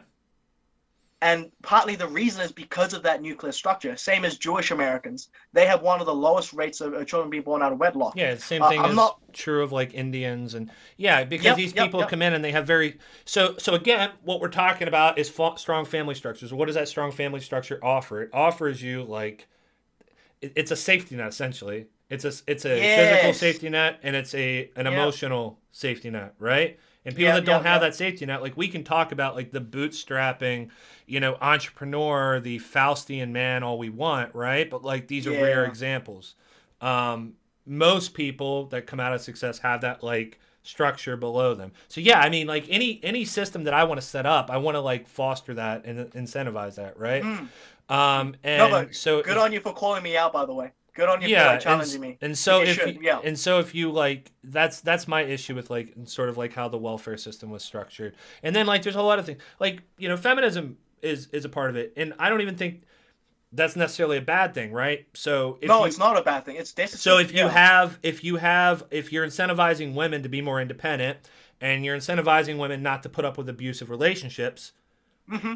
your divorce rate's going to go up, right? So Mm-hmm. like I don't know, the way I see it a lot of the times is like we're in this like kind of period where this like postmodern period as Jordan would probably call it, but like this like period where we're basically restructuring society socially, economically. Yes. We're trying to Mm. figure out, well, how do we go forward from here? How do we structure marriages in a society where Bingo. women are more independent and they're not Mm. so reliant on the husbands and they're not going to put up with the kind of things that they put up with their husbands in the past. Like so, Mm-hmm. but those are all challenging things that people are going to have to work out together.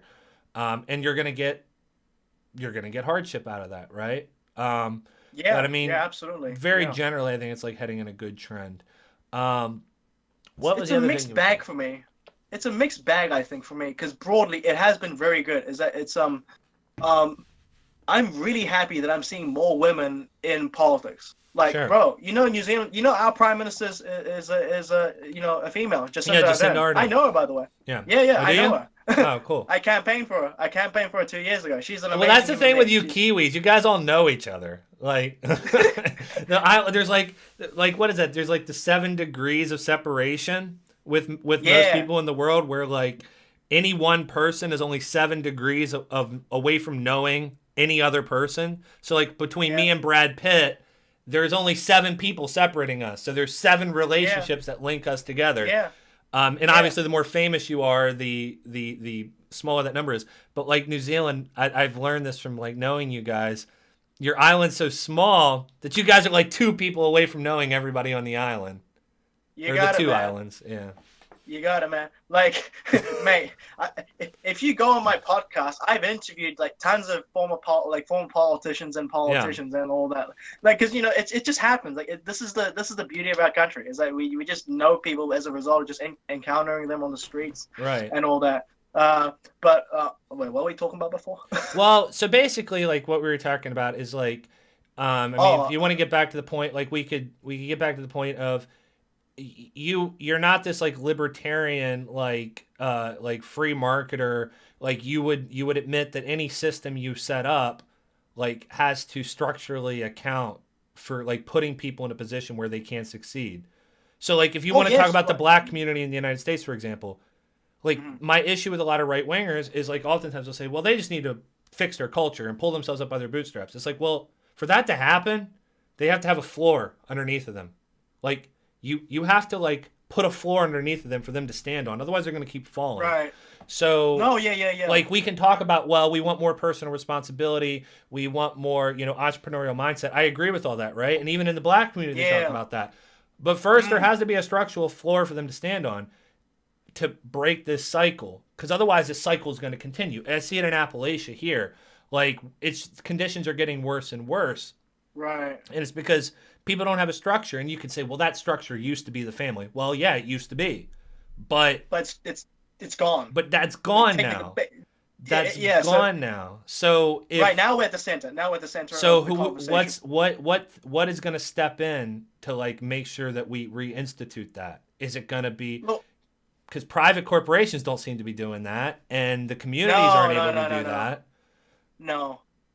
Yeah, you hit it right on the money. Is that so in the last 40, 50 years, because you've watched a lot of JP and he talks about the nuclear issue a lot as well. Um, so we've gone beyond that, and the question now is, well, how do we solve this issue? How do we bring that Sure. level of entrepreneurial, personal responsibility mindset in these communities? But it's.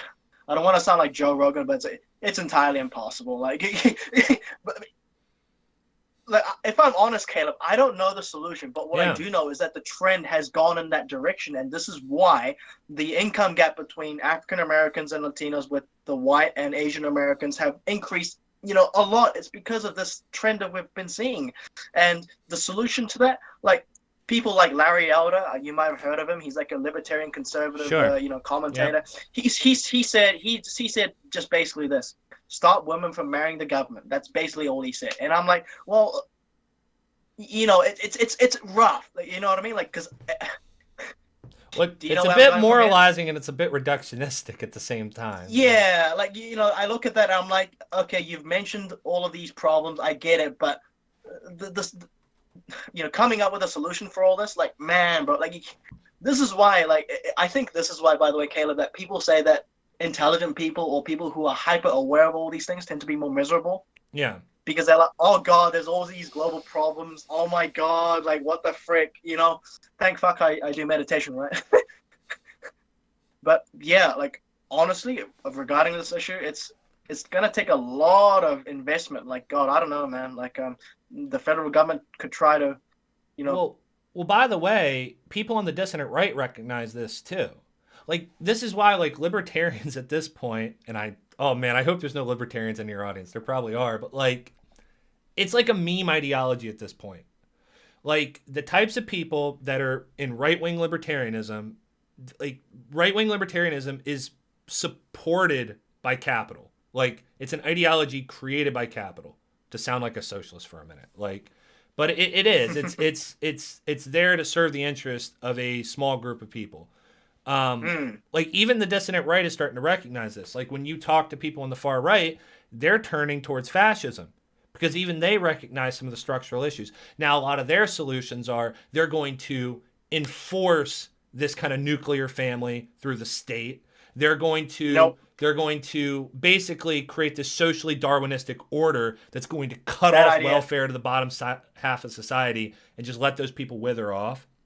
Bad idea. And they're going to basically like kick out anybody they see as undesirables. And we know like what inevitably that will lead to, right? This kind of Yeah, good me- luck with that.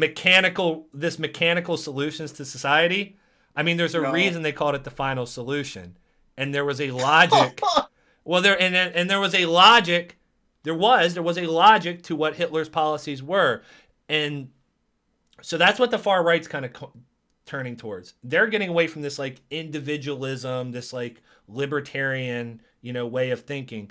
Um, and that's like where I feel bad for the conservatives and the libertarians because they're like stuck in that space where it's like, well, let's just deregulate the government and it's all about the personal responsibility. But like I feel like everybody that's like paying attention to the problem right now, no, they're not in that space anymore. Whether it's a leftist or a progressive or whether it's a person on the dissident right, I think they're all like honing in on the same one of the common issues, which is well like deregulated capitalism and just letting capital just do whatever it wants isn't really working, and that you can't just expect people to just pull themselves up by their bootstraps. There has to be some mediating force in there.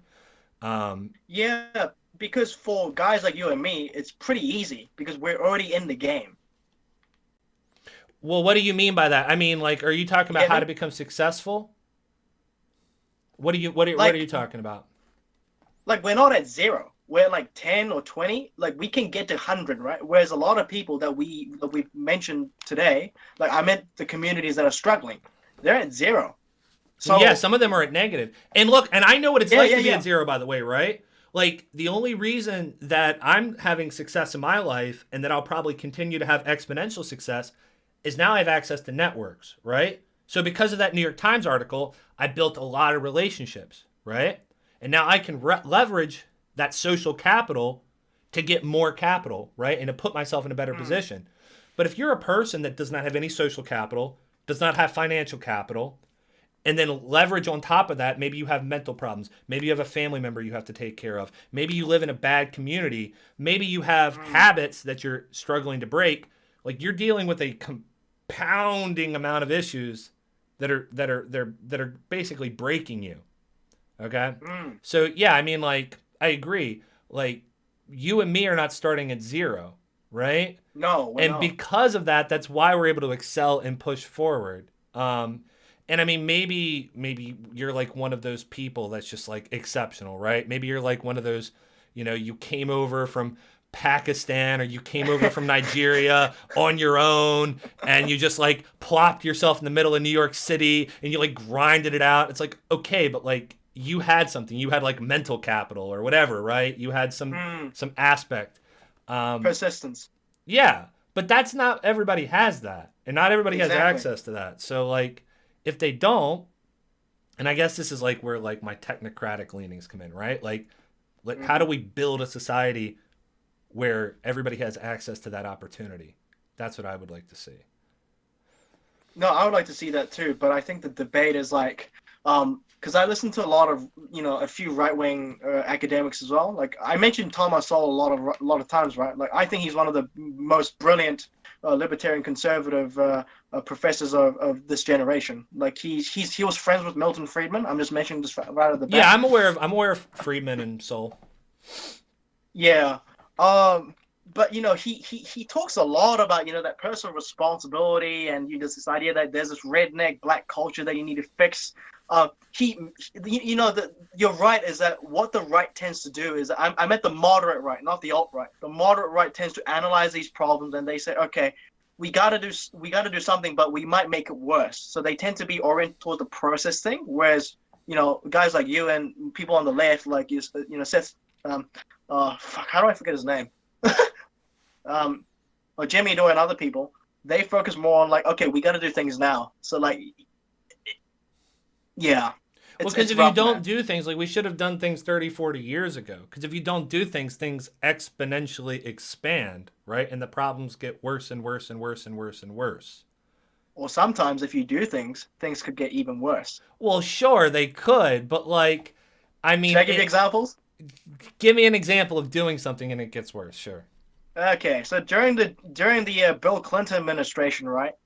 Um, his attorney general decided to, try to push for better housing mortgages for African Americans and Latinos. So he enforced Fannie Mae and Freddie Mac, which is the key governmental organizations for mortgages. They pushed them to give more mortgages out to Latinos and African Americans. Oh, we'll give them a lower rate or something, right? But the problem is, they have a much higher as in worse a credit rating than white and Asian Americans. And as a result, what happened about 15 years later when the GFC happened in 2008 is that these communities tend to default. They lose their houses. It goes to the bank. Repeat that process, right? After that, the price of houses drop dramatically because there's lack of demand for houses, right? That's when Lehman Brothers crashed. Wall Street turned to shit. Now, I'm not saying that it's not just the government, by the way. Wall Street created these, collateralized debt obligations. They created credit default swaps. They did all these mortgage brokers with, insurance companies like AIG. And they crashed the economy by saying, well, fuck you. We know these people are not going to pay us back. So we're going to bet against them. And that's what led to all of the shenanigans. So it's not just like, what I'm trying to say is that, Bill Clinton's activities by repealing the Glass-Steagall Act, by deregulating the financial industry, and also imposing affirmative action. By the way, I want more African American and Latino communities to have more houses, but he tried to enforce it, like seriously enforce it, and they just defaulted. They couldn't pay it back, Mm-hmm. and they had this scheme called it's called adjustable rate subprime mortgages. Yeah. They're really risky, man. They're really, really risky. But the Clinton administration was like, well, this should be all good. We need to look after those communities. We are egalitarian. And George Bush pushed a similar policy called it's something similar, and he did this thing called compassionate conservatism, and that led to further problems in the housing market as well. And also the Federal Reserve was just absolutely useless by pumping more money and trying to keep the interest rates low just to keep this going, instead of just letting just sticking to the plan as original before the Clinton administration. So yeah, I'm just going on a rant. So how But could like you have gotten that's housing to those communities without, adjustable rate mortgages and all of that? How could you have gotten housing to them? you don't give them adjustable rate mortgages. You just wait for them to come up. I'll just give you a historical example. So you remember the Irish and Scottish communities of the 18th century? Sure. They were deemed backward people. Like they Mm-hmm. were known as the deplorable white people back in the day, right? Mm-hmm. Um, and then the Scottish had the Enlightenment under Adam Smith, under Dave Hume, under all these people. And afterwards, the Scottish people immigrated to the US. Like there were people obviously before that immigrated to the US, but the Scottish people that were new in the United States during the 1890s or 1850s, 1860s, they were totally different people to the ones that came before. Mm-hmm. So they were like totally. So this is what I mean. I'm coming back to that decision making thing again. Is that if like, the Flynn effect in IQ? Sure, that IQ goes up over time within like developed nations, or isn't that generally what it is? Yeah, it is, but it's like Professor Flynn. By the way, he's a New Zealander. Okay. He coined the term. Yeah. It's the idea that if you improve your environment, if you improve your education, if you improve your nutrition, if you improve your habits, like all of that leads to higher IQs. That's what I mean. Is that it's decisions that led to the Irish and the Scottish people being the current Irish and Scottish people we know today. Like, if they didn't make that transition. So I think that what I'm trying to say here is that this applies exactly the same to the minority communities in the United States. Is that, we have to find a way where we transform the culture, but we can't enforce it. But we need to incentivize it through the market and also government policies. Again, I'm back to that period where I just hit my face in the wall. Mm-hmm. I'm at that so many times, man. Because every time I read, I'm like, oh, geez, that makes sense. And then, what's the solution? No one has an idea. Just continue and roll the boat. It's like, oh man, we're at zero again. Oh, for fuck's sakes! Like, anyway. So yeah. What? Wait, didn't the Irish and the Scottish? So didn't all those people?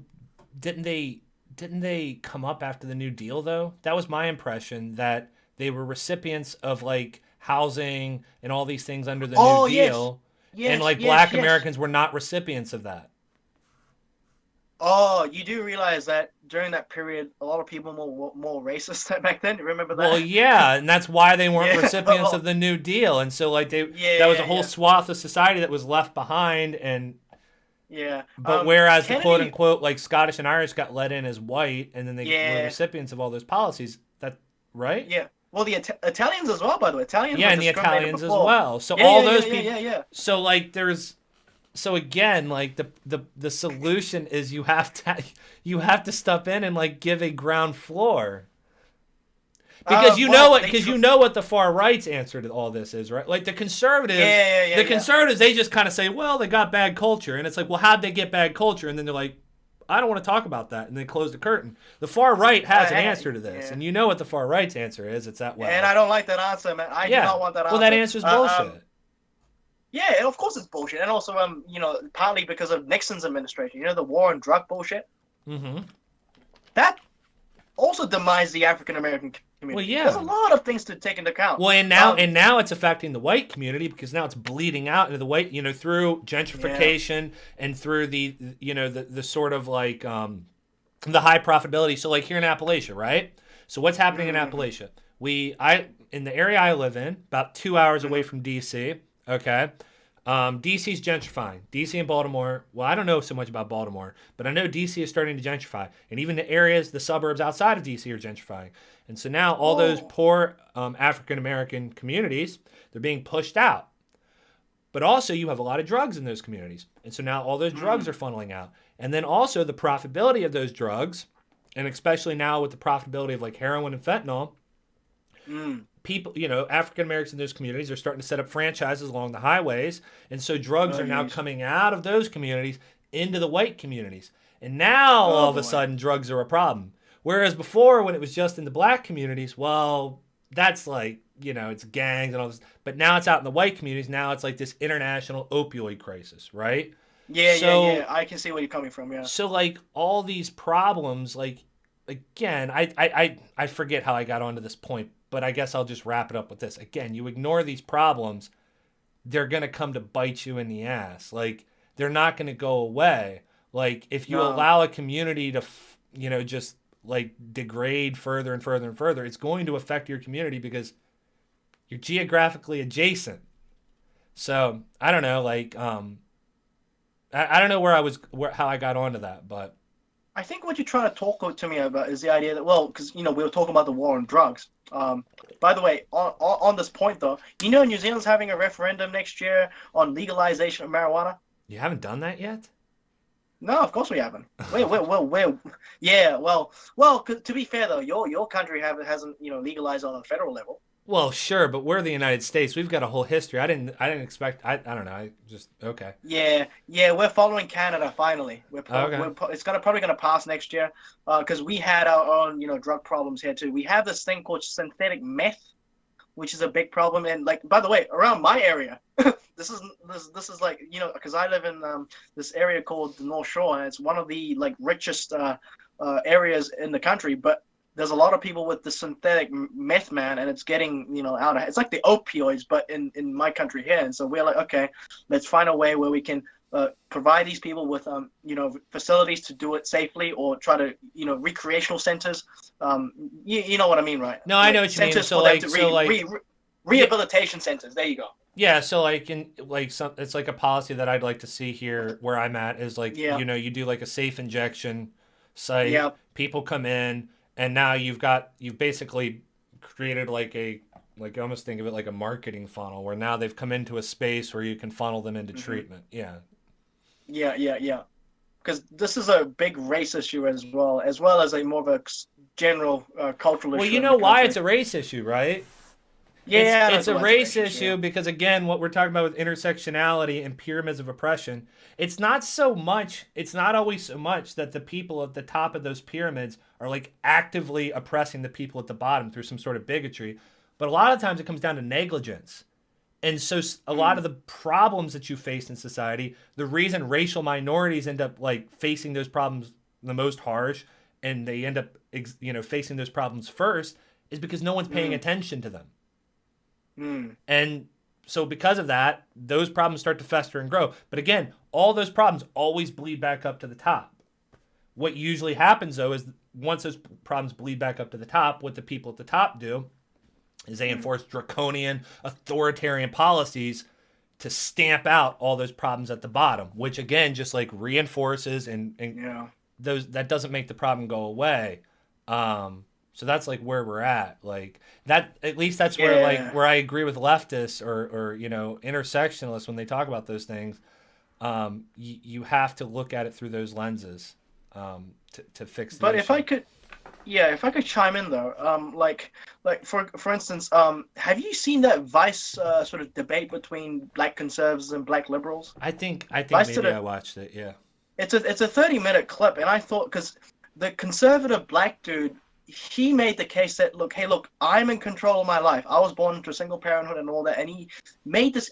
This is the thing that we talked about, the idea that okay, he has this some weird, extraordinarily persistent personality that led him to get out of that environment to better himself. I know it's rare, but I still think that that's the safest way out of that rabbit hole of Sure. being at zero. So, but in terms of because we're mainly talking about policy because we both agree with that. But regarding the intersectionality, because this narrative of just saying, oh, if you're African American or Latino, or in New Zealand's case, Maori and Pacifica, you're not going to succeed, and this could become like a negative self-fulfilling prophecy. Sure. Because I remember a case. I just remember this from a YouTube video where there was a kid, like an African American kid, who wanted to become like an Air Force pilot for the U.S.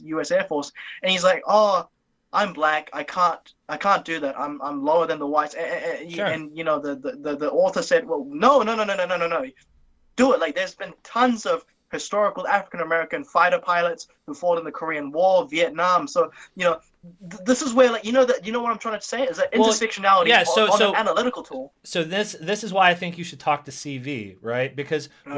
what you're addressing is you're talking about the white liberal mindset, right? So there's this like mindset that's mostly that's common amongst white liberals is this kind of like sympathy mindset, right? And it's like this like this white savior mentality. So like it, I don't know. I've met people like this, and it's not necessarily have to be a white person, right? It's usually people that are in the Mm, higher rungs of society, but it's usually commonly yeah. coming from those communities. And yeah, like that's part of it. Part of it is this whole, well, we're just going to go in and like give them things and that'll solve the issue, which it doesn't. There has to be a structure to your giving. There has to be a plan of action. You can't just dump money on people. Mm-hmm. Um, but there's also this mindset that they do reinforce victimization, right? Mm-hmm. And it's coming from a good place. It's coming from good Yes. intentions, Mm-hmm. but it's the problem with it. It's inherently condescending. It's inherently sympathetic instead of empathetic, and it does. You are looking at those, and they're almost in the same vein of the white nationalists in the sense that they're social Darwinists, but instead of them wanting social Darwinism to just play itself out, they want to intervene in social Darwinism and become the caretakers. Mm-hmm. So yeah, that kind of mindset is just as toxic, and that plays into this whole like oppression pyramid in just the same way. Like Makes it worse. we have to get beyond that whole paradigm, right? We have to enter into a Absolutely, paradigm yeah. that offers people the structural needs that they have, that addresses systemic oppression, that addresses like historical precedent, but that is also empowering, right? Absolutely. Yeah, That's yeah, called yeah. synthesis. That's like Yes. personally that's what I think we need to have. So it can't just be this whole, well, you're personally responsible for your problems. You need to pull yourself by your bootstraps. It needs to be like, if I was talking to somebody, I'd be like, look, you do live in an environment that's shitty. You do have a lot working Mm, against you. If I was talking to a person with cancer, or a person with or a person with a disability, right? A person in a wheelchair, I wouldn't tell them that, look, just stand up, get out of the chair. Come on, man. What are you doing? Or if it was, or conversely, I also wouldn't say, well, oh, are you okay? What do you need? Can I, what can, I wouldn't also take this like sympathetic approach. I'd sit down and say, look, in some ways you're fucked, man. Like, you're not going to walk. And so there's a ton of things that you're not going to be able to do, or there's going to be a ton of barriers and challenges that you're going to have to overcome. But look, here's the program, okay? And maybe that program, part of it involves like getting that person access to certain equipment that we subsidize to them. Or it means we find ways to get them access to a certain job that they need, okay? We provide that to them. But, look, these are the problems that you're facing, and here's the plan of action, and we're going to have to stick to this plan of action. It's not going to all just happen for you, but this is what we're going to do, right? The whole white liberal mindset doesn't really do that. It thinks that you can just throw money at a problem, or you can just throw condolences at a problem and it'll get solved. So that's inherently like, it's just a flip side of the coin of that kind of that social Darwinistic mentality. It's still in that same paradigm. It's just the sympathetic side of it instead of the condemning side of it. And Caleb, let me just chime in about what you just did now, because I can tell that you used to watch sort of like the center-right sort of stuff as well. So this is why you have a broad range of perspectives in your head. Like, for instance, if I talk to some, academics at my university, right? If I talk about, let's say, race issues and, the gap between Pākehā or white New Zealanders and Asian New Zealanders and Māori and Pacific, and if I mention some of the stuff that I mentioned today in this podcast, they would just either laugh at me or just say that you're entirely wrong. Like, whereas you are willing to like literally think about what I said, and because by the way, I might be wrong. I could be wrong on a lot of stuff. So I always try to really, yeah. So this is what a genuine political and genuine open-ended and civil conversation should be like. But this is what we want to create. Like, like I'm actually on the center right. Like, I'm actually legitimately on the center right, and I'll be working for an organization on the center right. But like dialogue and dude, I'm actually really happy that this has been going well as well. Like, I hope it's been mutual as well. Yeah, no, I've had fun. Yeah. But yeah.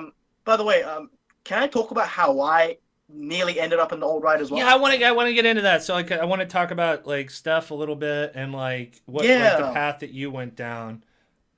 First of all, what would be the main thing that puts you on the center right instead of the center left? Is it some sort of social conservatism? Is it? Yeah, well, look, because I think it has to do with my bias of being Korean. You know how Korean people tend to be like, traditional Catholic, Buddhist, Protestants, like, and I've been to Korea a few times, and, I think, man, this happened because of personal responsibility, communitarian unity, and also, in some sense, this is not hyper-nationalism. So I put hyper-nationalism. It's a term coined by John Mearsheimer, by the way. Hyper-nationalism is when you look at other nation states as the evil or as inferior or worse, etc. I don't look at nation states like that. I just look at them as facts and.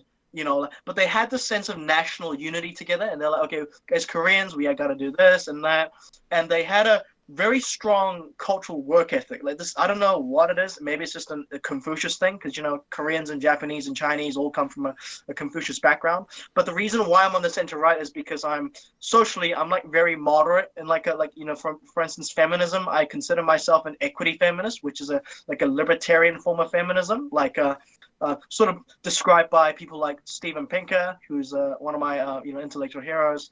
And in terms of marijuana, I'm progressive.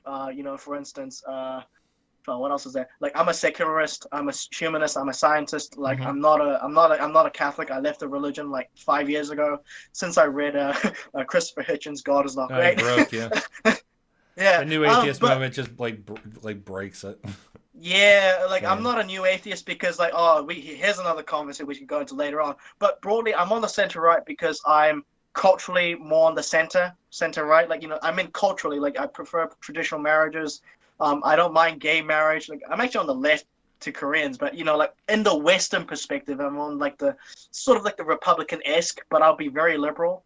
I'm not like fucking Lindsey Graham or people like that. Nowhere near that. I'm like more way to the left of them. But in terms of economics, though, I'm more in the center. Like I believe in institutions. I believe in a social safety net. I believe broadly in a progressive taxation system. I think that's important to have. But I do believe in being in the global economy and being competitive as well. So it's like a blend of neoclassical, Chicago school, Keynesian, like a blend of all of them. My brain works like I like being an individual, if I could say this. Like although I do call myself a center-right institutional thinker. I like just being Leo, like Leonard Hall as well. Okay. Yeah. I don't think. I mean, if you're center right, I don't care how you classify yourself. But some of those things that you consider like right wing, I don't think those things are politically. There's a political dichotomy with those things. But I mean, yeah, whatever. So how did you? So what's your story, man? What's your your flirting with the alt-right story? Yeah, so what happened was, bro, is that when I was younger in high school, I got bullied a lot. I was chubby. I was, every time I talked to a girl, she was like, "Go away, f off." And were you like incel territory? Not that far. Like I did date a few people, and I still, I'm all right. But had a hard time. Yeah, I had a really hard time in high school, and those like white boys that do football. Mm-hmm. They bullied me the heck out. Like it sounds like you had the same experience as me. Yeah. Yeah, like it was not a good period, man. And especially because I was Asian, like I come from a minority background in New Zealand as well, so it was very easy to pick on me. Yeah.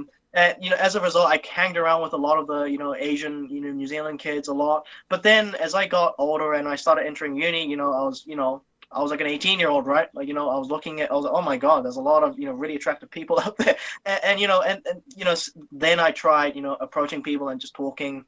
And, I built social skills as a result. But, I was still like, what the hell? Like, this sucks. Like, uni sucks. My grades were not good. And, but around 2016, I flirted with Bernie Sanders' book. I have his, book, Our Revolution right here. Mm-hmm. But, I just started reading a bunch of crap and I thought, what the hell is this? And so I went through, that similar echo chamber rabbit hole that you mentioned. So around about 2017, I, was following Sam Harris and Jordan Peterson. So went from Bernie Sanders to Robert Reich to Jeffrey Sachs to Stiglitz and then all the way somehow I ended up with the Sam Harris Christopher Hitchens, new atheist crowd, right? So started following that and afterwards, I followed Jordan Peterson and then Ben Shapiro, and then somehow I ended up on Stefan Molyneux's channel, and I watched him for about 2 months. And I was like, okay, what the frick? And then I just stumbled across Jared Taylor's channel. I was like, wait. And that's when I was like, wait, stop, what the fuck? Like, so I just deleted all that shit, man. So I moved right back to the center right, and that's where I'm now. Do you think that the fact that you're Asian, did that contribute to your reaction to Jared Taylor, or what contributed to your reaction against Jared Taylor? Because I look at this from like a marketing perspective, right? I see it as like a marketing funnel. Do you know how a marketing funnel works?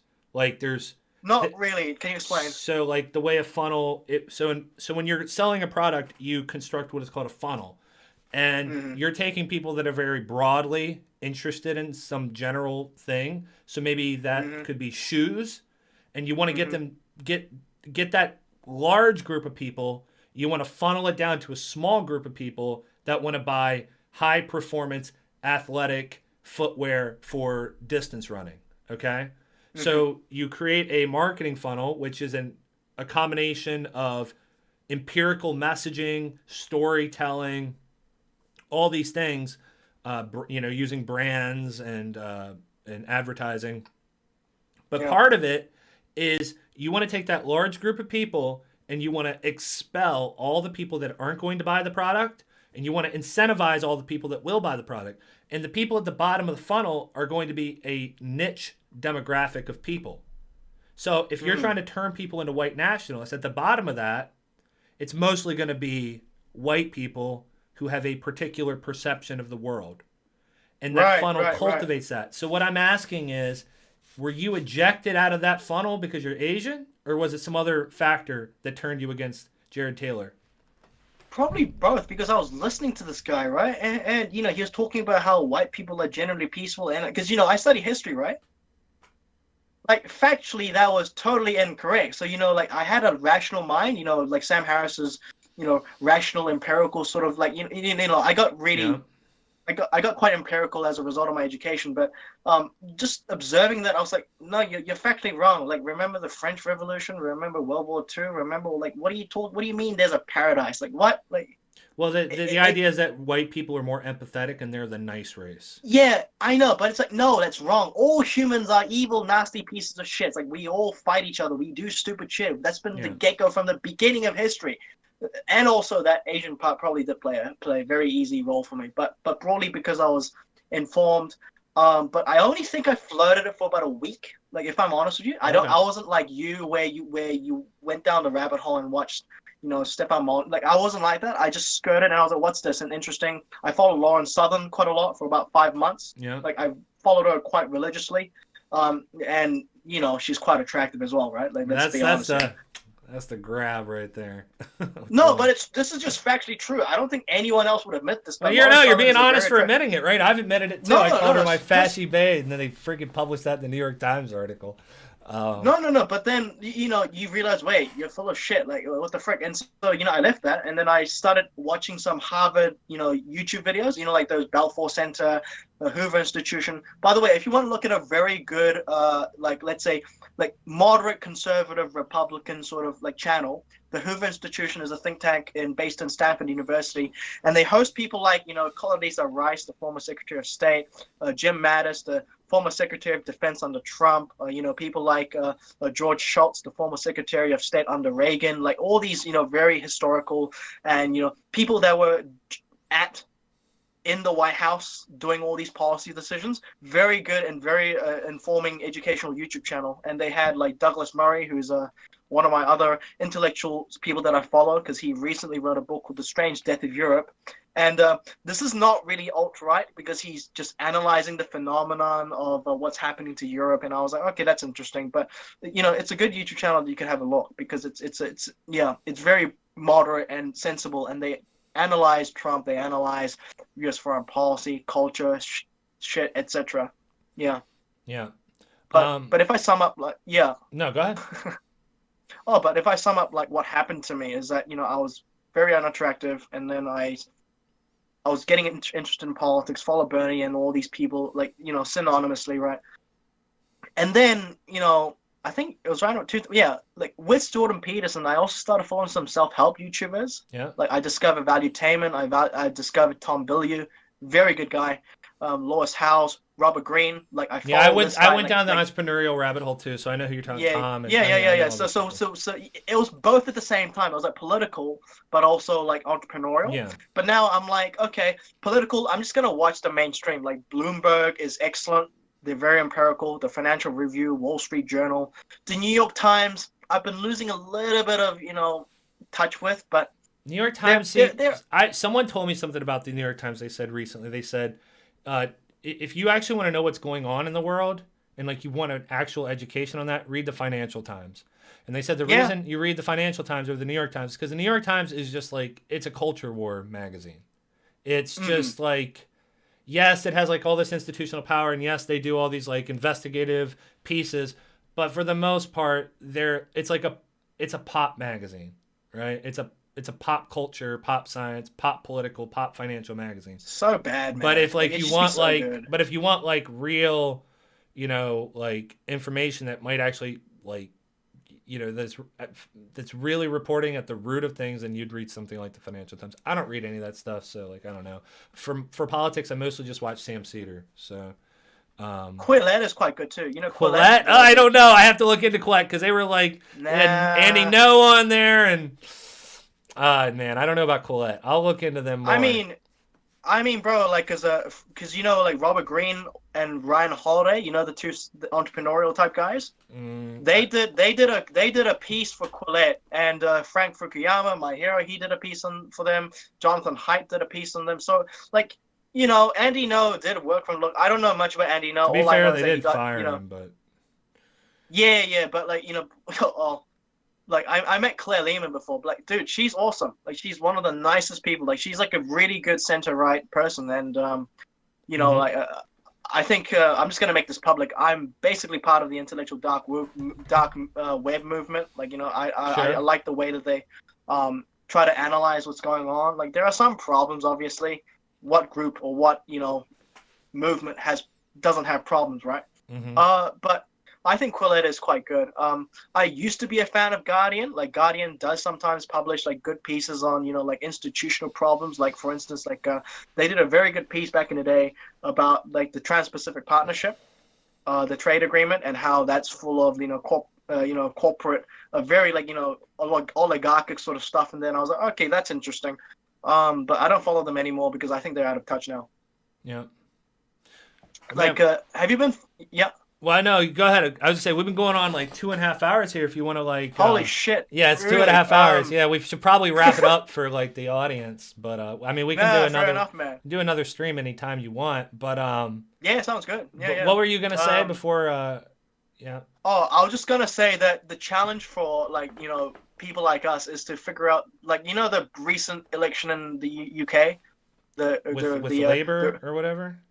yeah, Where Labour Labor got lost. wiped out, man. Yeah. Yeah, they got smashed, and the reason is because this thing that that we'll talk about this in another episode, but nationalism, by the way, like quoting John J. Mearsheimer, is the most powerful political ideology on the planet. Like, what we want to do is to break it and say, hey, look, we live in nation states, but we live in an environment where we need to cooperate. We live in a diverse, multicultural world, and the only way we're going to solve global problems is to cooperate. We cannot put ourselves back into that Hobbesian mindset of being tribal and ethnic. You know what I mean, right? So we need to break that out, but getting out of that mode will take a lot of time, and I think this is a good way to finish. And those are the challenges today. But yeah, like basically, if I sum up like my ideology again, thinking like an entrepreneur and being personally responsible for your life is the best way to do it. Like, ignore all the like. If a normal person's watching this, like, ignore all the politics. Like, forget what the fuck Trump's doing or what Clinton's doing or what. Look after yourself. Go out and have a beer with your mates. I don't know. Go and have a round of golf. I play golf. Like, just do something that gets your mind away from all the Twitter feed, Facebook feed, because it's gonna kill you mentally. It nearly killed me mentally because this is all stressful. But I need to do this for my job next year. This is like part of my life, and I love political science. Yeah. But for you, Caleb, you're doing an awesome job on your YouTube channel, bro. Like, you're one of the most open-minded dudes. Like, it's genuinely, you're really open-minded, and I can see that. And you're going to do awesome stuff for your country and also obviously for your channel and for your audience. And all I can say is commends to you. And yeah, thanks for being on. And I think this was more me talking than you talking. But No, I think we both talked a good bit. I mean, yeah, and the only thing I'd add, I agree with what you said about personal responsibility and, trying to cultivate a mindset that will carry you forward. And then I would also just add to that as a society, we need to like collectivize to an extent to ensure that we can improve our environments, right? And then also start to like break down that sort of pyramid of I hate I was like inoculated to these words, and I don't know how much your audience has like a trigger to these words. I know I did when I was like on the conservative to far right, but not this like really. pyramid of like oppression and like analyzing that and seeing like how do all these different problems intersect, and then how can we solve those problems? I think that like everything you said is a part of that, and then also like what we said about creating like economic fixes to these things that'll solve them as well. So yeah, that's a new challenge, mate. Thanks for coming on, man. And I'm really excited to do something like this again in the future. I think we've covered a lot, but not everything. Yeah, mate. Ladies and gentlemen, thank you for watching the Ultimate Growth Experience, and thank you, Caleb, for coming on. Thank you. Awesome. Cheers, mate. Cheers. Okay, just under 2 hours and 30 minutes, so that's good. Yeah, I don't mean to cut it off, but like usually you don't want it to go too far over because then people just they won't even click on the video if it's like 4 hours or something, Yeah, no, because I think because I'm not sure how many of your audience is gonna follow me afterwards, but like I'm all about self-help and entrepreneurial stuff and political science. And I did a video, by the way, why